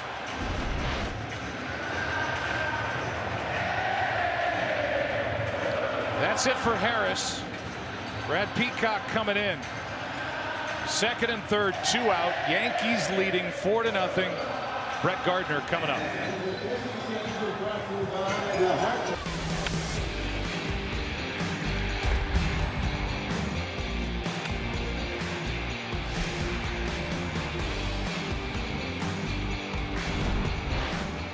All Yankees tonight. So far, we're in the bottom of the 6th inning. 2nd and 3rd, 2 out. Brad Peacock takes over. As Joe Girardi sends up Brett Gardner, looking for more 2-out magic. Here are the numbers from the division series. Well, he lasted 2 2/3 against the Red Sox. First appearance of this ALCS. Gardner 0 for 3 with a run scored. Good swing and a 94-mile-an-hour fastball, strike 1. He's got a little bit of a lower angle to where he releases the ball and spins that slider. And he will move on the rubber depending on who's at the plate. There's the 4-seam fastball, it looks like. The middle of the plate. And what Gardner does so well, if he doesn't square it up in the outfield, he fouls it off, makes the pitcher work.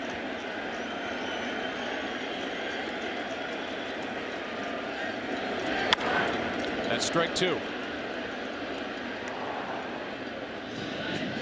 think that's foul ball number 100 in the postseason, it seems like. He was at 55 there for a while.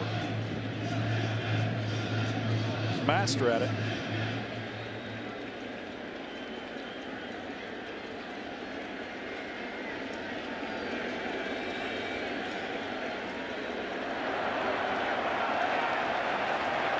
Bird and Headley, the runners, 2 out, 0-2 pitch.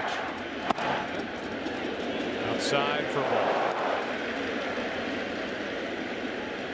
Peacock had an incredible year. 13-2 on the season. 10-2 as a starter. And on the road as a starter, he was undefeated, 8-0. Now coming out of the bullpen.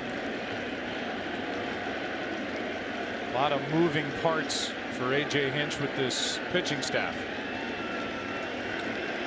After their top two starters, who are as good or better than anybody else's in Keuchel and Verlander.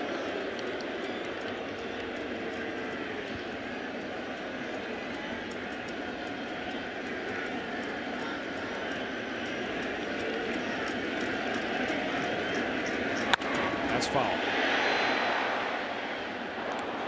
Talked about the 2-out damage for the Yankees this postseason. That's not just this series. Their average with 2 out and runners in scoring position. They've scored 28 runs with 2 outs. That's daggers. That's hard to do, and they've been doing it. You're talking about something that'll deflate the other team. You just keep getting 2-out runs, and that'll do it.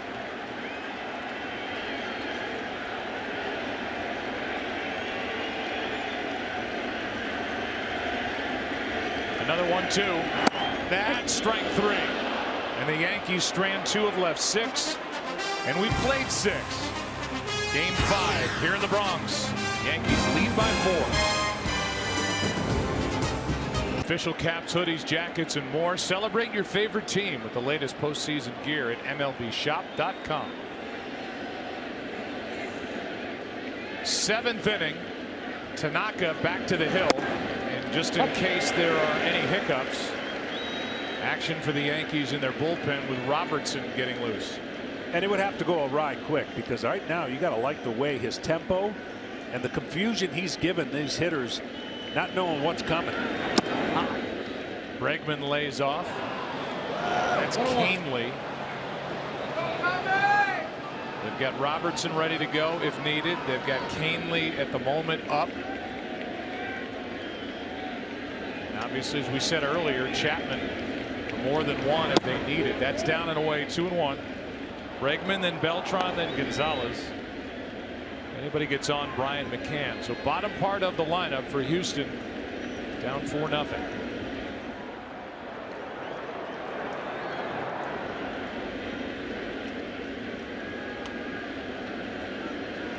Bregman 2 for 15 in the ALCS. That's a little high in the count, 3-1.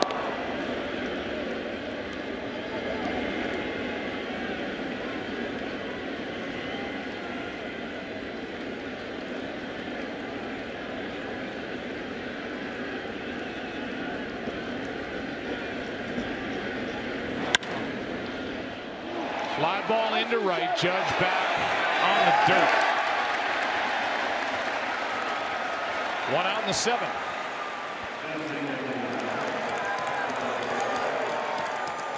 The batter will be Carlos Beltran. Dave Chesney, happy birthday. One of our camera operators. Ches, you guys, come on. He's like a little shrinking violet. So embarrassed that we're saying happy birthday. Attaway, Ches. 1 out, nobody on for Beltran, who's grounded out and struck out.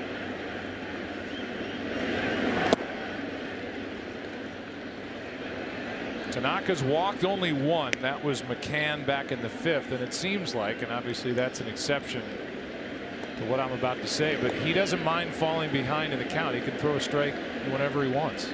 That's the beauty of having more than one pitch and being able to throw it more than you would like in hittable counts. That's how you survive without 97, 96. Command, location. Good tight breaking ball, 1 ball, 1 strike. And a committed approach. You're not in between. You're like, oh, should I throw this one, or what will happen? He's committed with the game plan. He's executing. It's been fun to watch.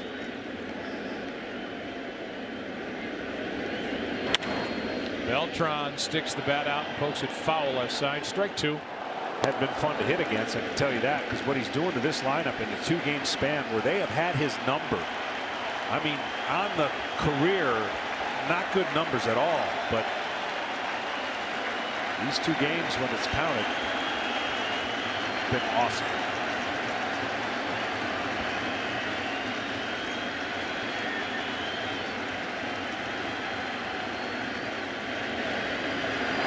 Beltran went around, struck him out, 2 out.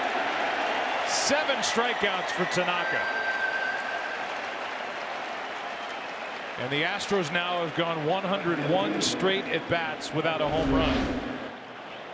They found the long ball against the Red Sox, had 6 home runs in the first couple of games, and well, they've been shut down. 3 over the last 6 coming in, and their last home run was the Correa home run off Severino in game 2. Here comes pitch number 100, about to be delivered to Marwin Gonzalez.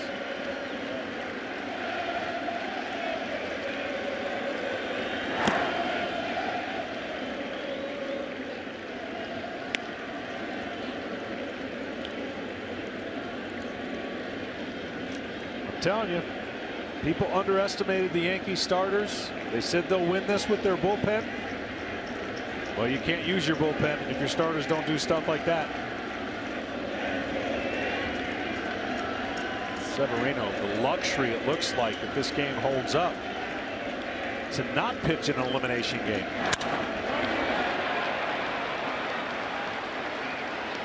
Gonzalez broke his bat. 1 ball, 1 strike.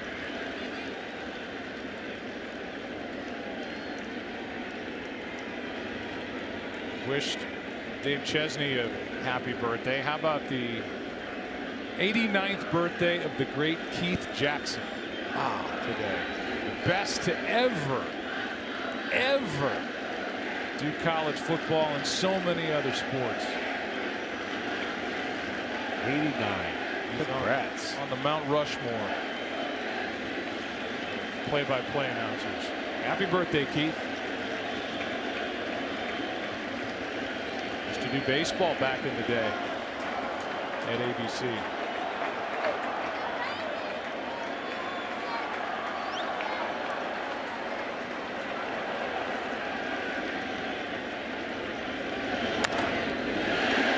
Strike 2. Down, down, down are these pitches from Tanaka. And up, up, up are this crowd every time with 2 strikes. We've seen 7 strikeouts.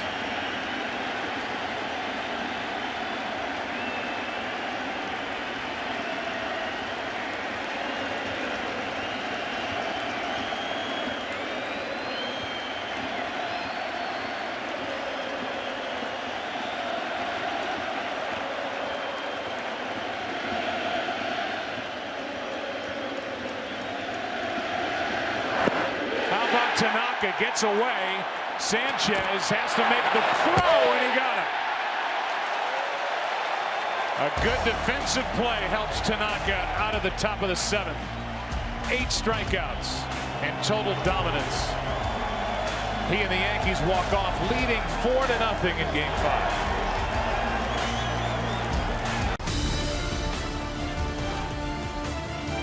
It's Game 5 of the 2017 American League Championship Series. They put up 4 runs in support of Masahiro Tanaka. And it's a 4-0 game as we go to the bottom of the 7th inning. We welcome you back to the ALCS presented by Camping World on FS1. We always talk hitting when it comes to Aaron Judge. Some play out in right field, which we saw 2 nights ago in Game 3. But for more on big number 99, here's Tom Verducci. Yeah, Joe, I want to show you the most impressive thing I've seen in this series, and it was not with the bat in the hand. This is a 282-pound right fielder getting himself involved in a rundown play. That was the double by Gurriel. Watch Judge get involved in this play, and from right field, he actually makes the tag on the left side of the infield.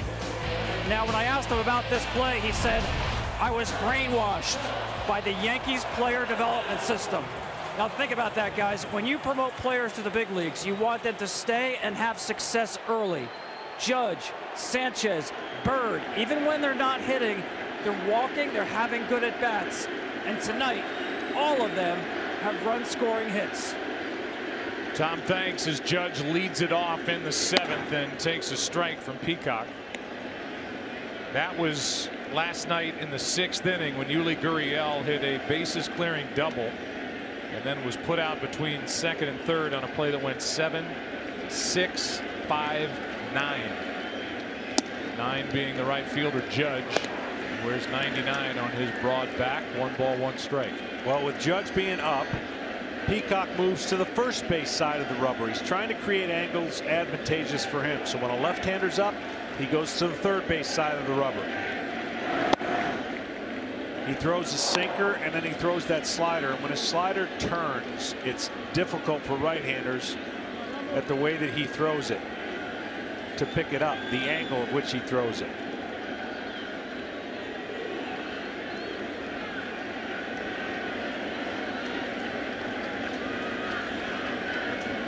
One, 2. Got him. Good pitch from Peacock. 1 away. He has faced 2, struck out 2. Well, this one backed up. Tried to get it to a different spot. Watch it back up and hold its position on the inside part. Kind of fools Judge. He's hoping that it breaks and then he can go get it. Now Robertson is getting loose. Masahiro Tanaka has thrown 103 pitches through 7. He struck out 8, walked 1, no runs, 3 hits. No hits since the 5th. Strike 1 on Sanchez, who had an RBI single with 2 out in the 5th.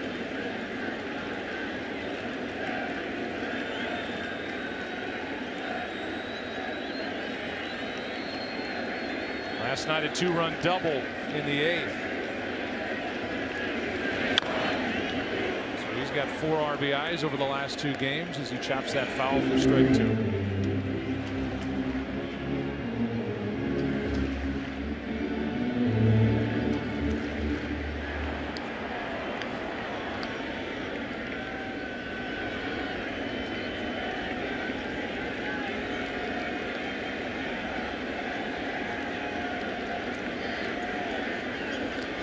Oh-2. Watch it fly. 5-0 Yankees home run Sanchez.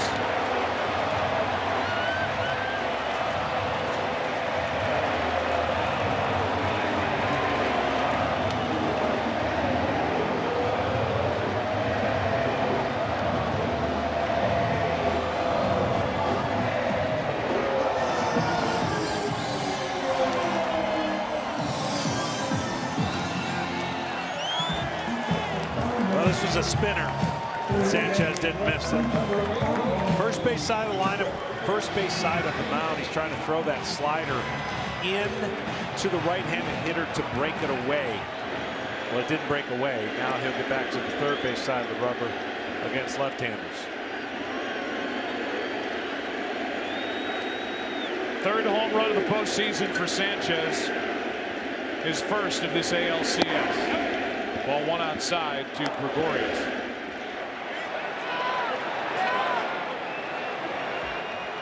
That is a group of happy, loose, talented young players.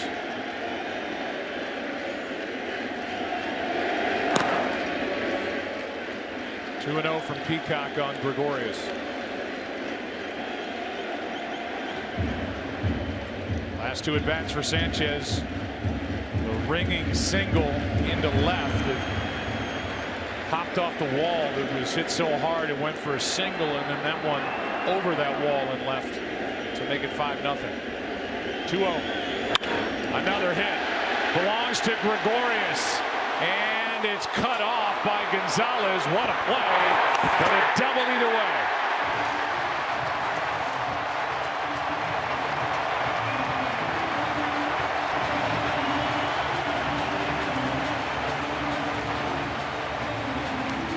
Well, we go back and look at the slider. See how he gets on the side of the ball? No turn at all.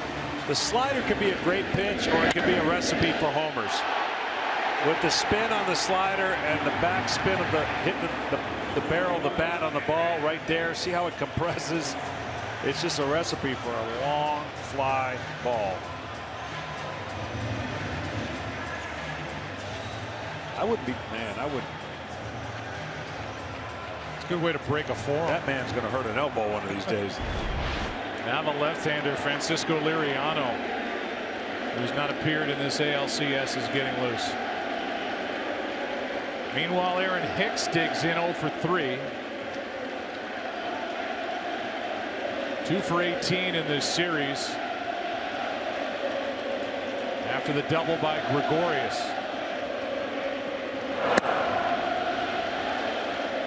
Peacock hasn't pitched in a while. He's overthrowing and crossfiring that sinker or that fastball. It's the time of the year you get a little out of routine and you have to try to find it quick. You're not given the leash to work your way in and out of jams if you don't show your manager traditional stuff, like uncharacteristic stuff will make your manager go to someone else. Good changeup. 1 ball, 1 strike.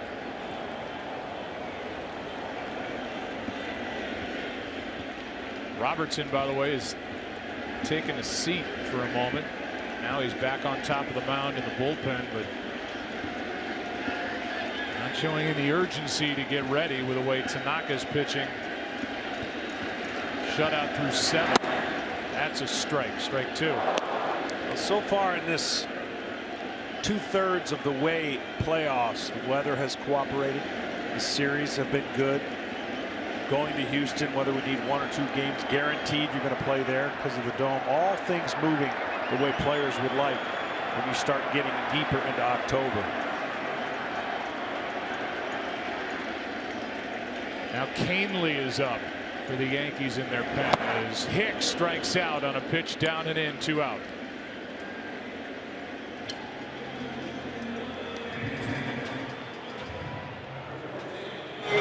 Canely up for the 2nd time.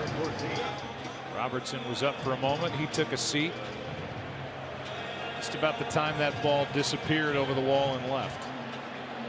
Off the bat of Sanchez. Here's Castro.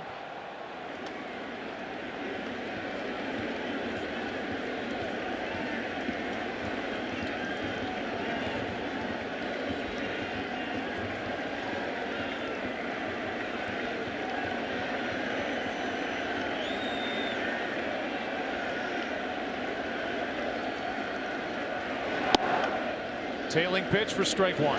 Castro showed the first crack in Keuchel. First bad pitch he threw, he got it for a double and got the Yankees on board, which therefore put this crowd into frenzy mode from that point on. He was delivered to the plate by Greg Bird, who waits on deck. That's down and away. 1 ball, 1 strike.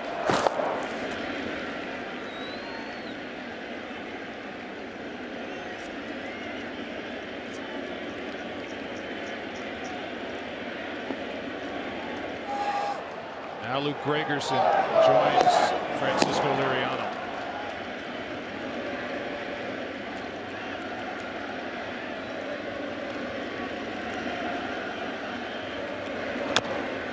Strike 2 on Castro.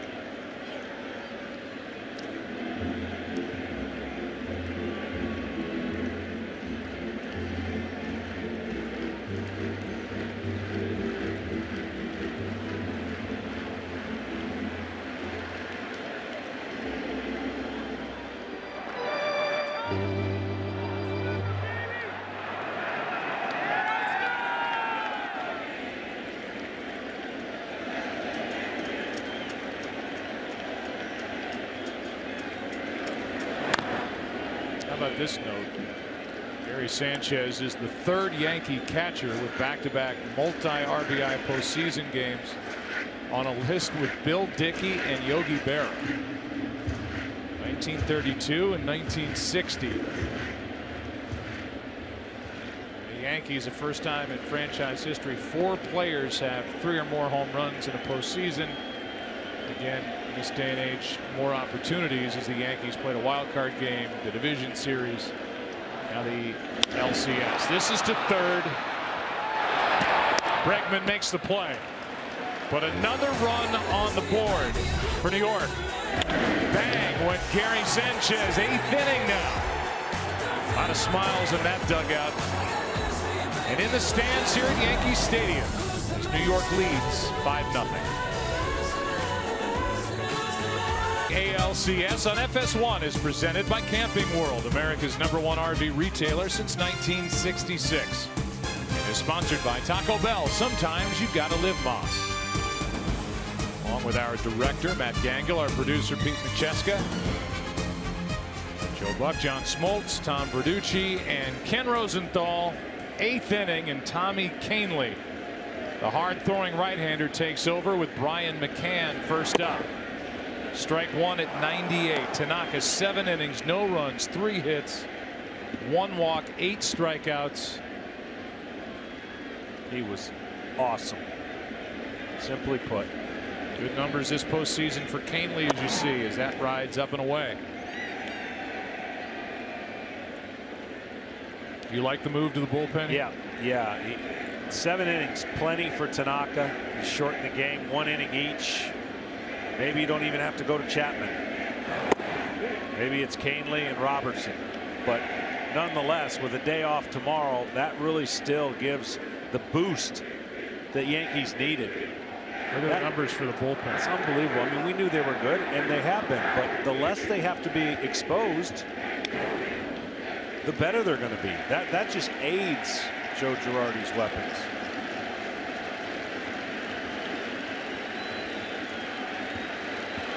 And by exposed, I just mean overworked.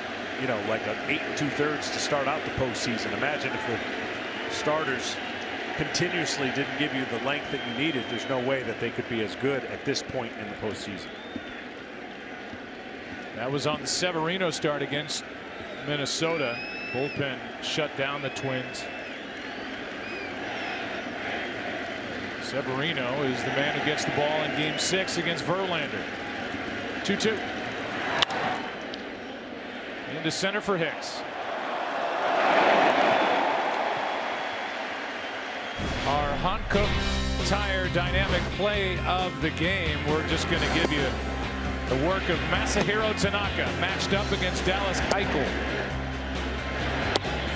As the Yankees try to beat Keuchel for the first time in the postseason. I mean, you think of what they did. CC shut them down. They got 1 run. The Astros did in the 9th inning. And then they were shut down for 6 innings. And the Astros grabbed that 4-run lead, only to see them be shut down again in Game 5. Here is Springer with a fly ball into right.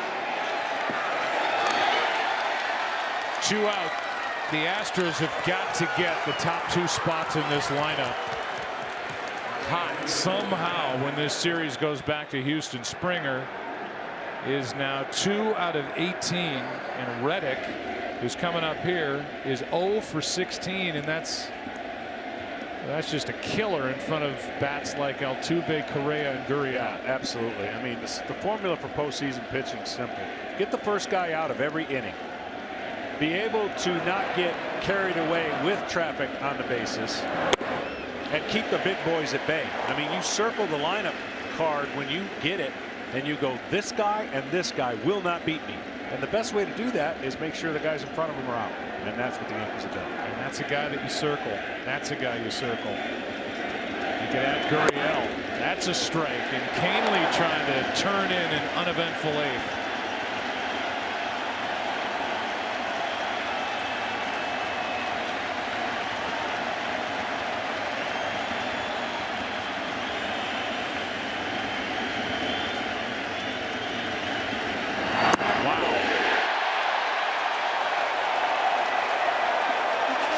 How about the Yankee pitching tonight? Bottom of the 8th inning at Yankee Stadium. 5-0 New York.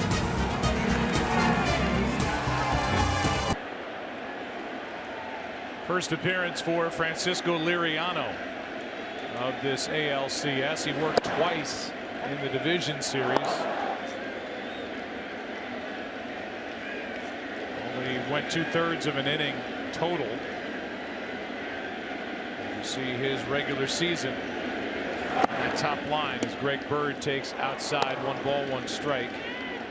We asked A.J. Hinch which pitchers would be affected most by the irregular work. This was the first name out of his mouth with regard to his control and worrying about what his control would be like for a guy who hasn't pitched basically, well, hardly at all the last 2 weeks. Yeah, he can be real nasty, but he can also have a hard time finding the plate with his funky mechanics. He's behind in the count 3-1. He started the season in Toronto. Houston made the deal before the deadline to bring him to the Astros. But at the trading deadline at the end of July, and that was the only real move of significance, which when they quoted Dallas Keuchel, I mean, he said the word disappointment was an understatement.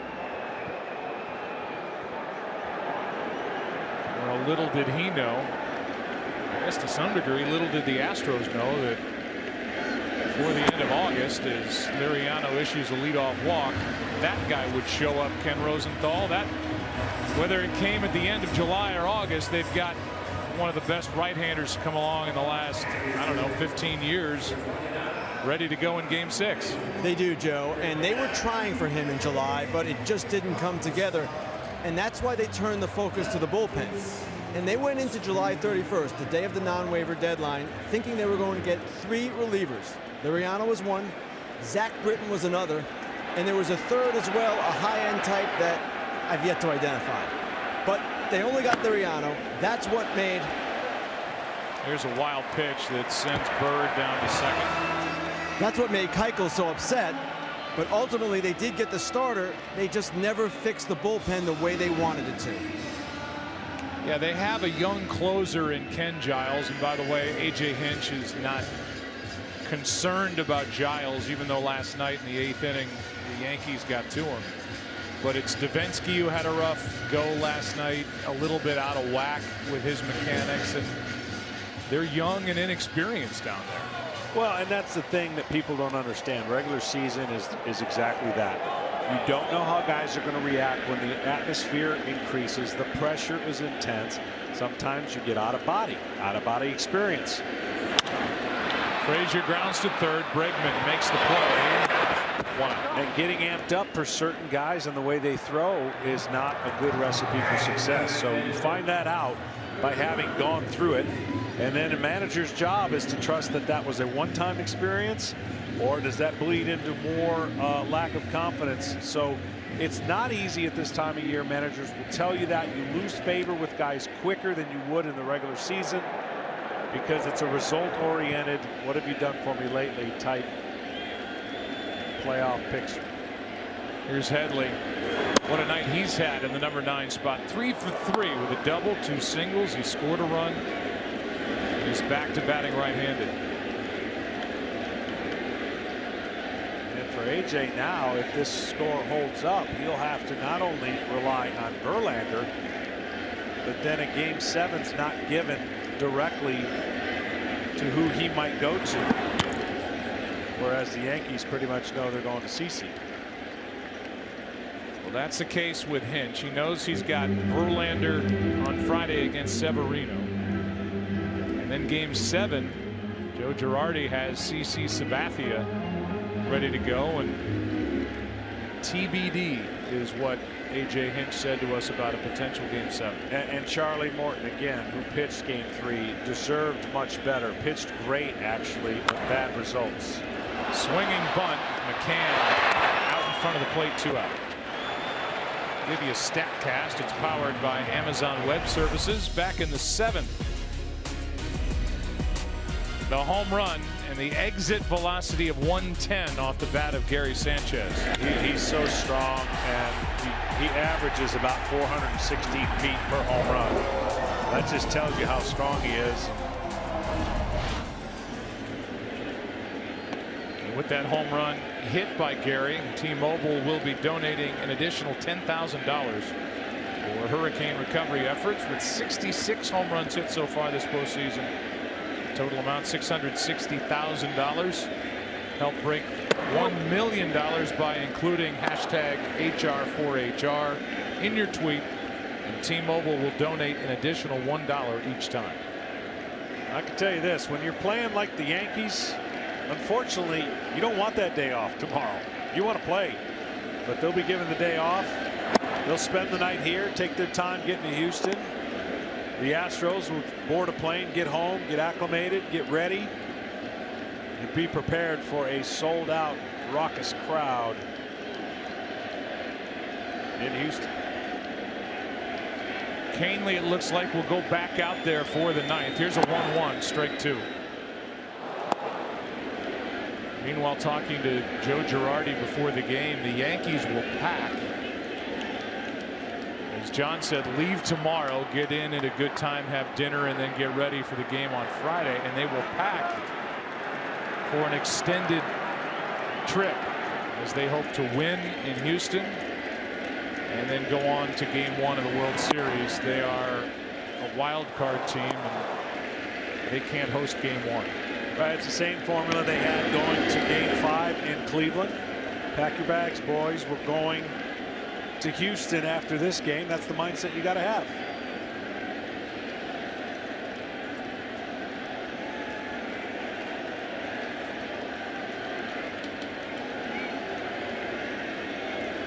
Two-two pitch. Nice job by Liriano to keep this a 5-run game. Pitches a scoreless 8th and gets around a leadoff walk. Altuve, Correa, Gurriel coming up for Houston. Last chance in game 5. The ALCS on FS1 is presented by Camping World, America's #1 RV retailer since 1966. And is sponsored by T-Mobile. This postseason, there's a new leader in network. T-Mobile, America's best unlimited network. By Taco Bell, sometimes you gotta live Moss. What a view. What a night weather-wise. Mid-70s at the start. Lower Manhattan to the borough of the Bronx. First pitch swinging, and Tommy Canely says thank you, Jose Altuve. 1 out. Kevin Burkhardt give us a game break here in the 9th.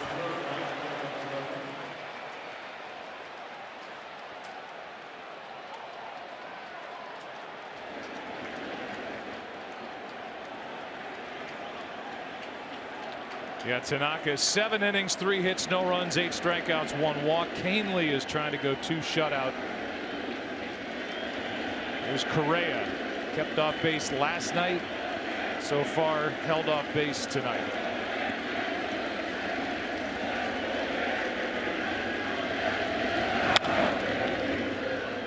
How about Brian Cashman? Should he be beaming with pride with the deal he made in July with the White Sox to bring his starting third baseman Tommy Canely and David Robertson back into the fold? They're going to miss Yankee Stadium with what they've done here in this series. At home, 19 runs scored, 297 average with runners in scoring position.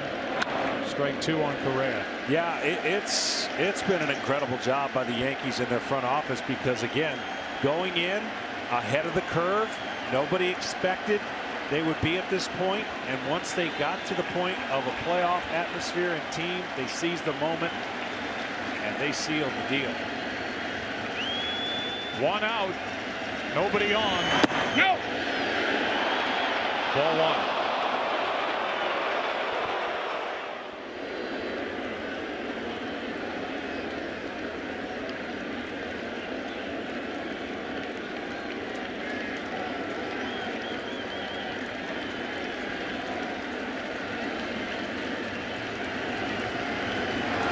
Nope. 99 that just missed the inside corner. 2-2. Canely pitches with aggression and emotion, and he's always on attack. He's got attack type pitches and a power changeup to go with it. He started in the Yankee system, couldn't control his good stuff. 2 stops and then back to the Yankees, and he's a big part of their late inning bullpen relief mix after the trade from Chicago. Cashman demanded he got Canely back. That's into right center field and will get down, go to the wall. Correa digging for 2, and he's got a 1-out double.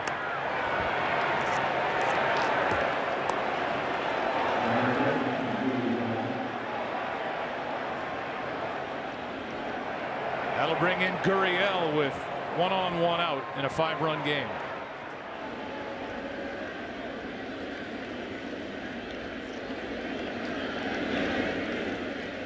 Right now, nobody throwing for the Yankees in their bullpen.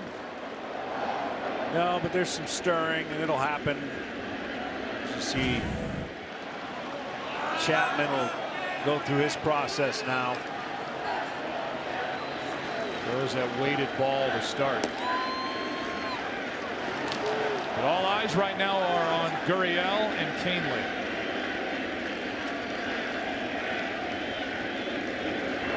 Strike 1.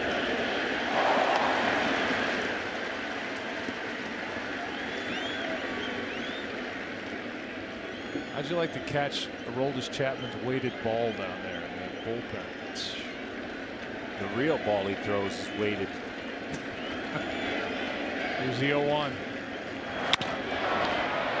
Gregorius, nice play to his left. Good arm, 2 out.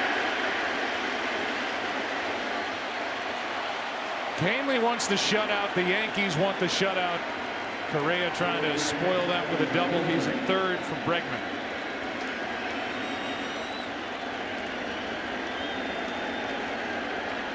Travel day tomorrow. Game 6 on Friday. Severino and Verlander.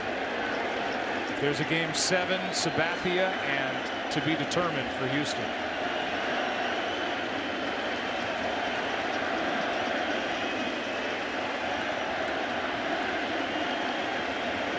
Canely doesn't look like he's broken a sweat yet with 2 out. Bregman.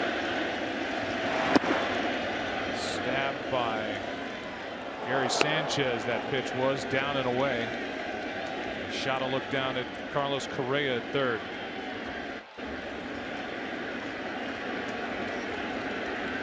So pitch number 20 for Tommy Canely.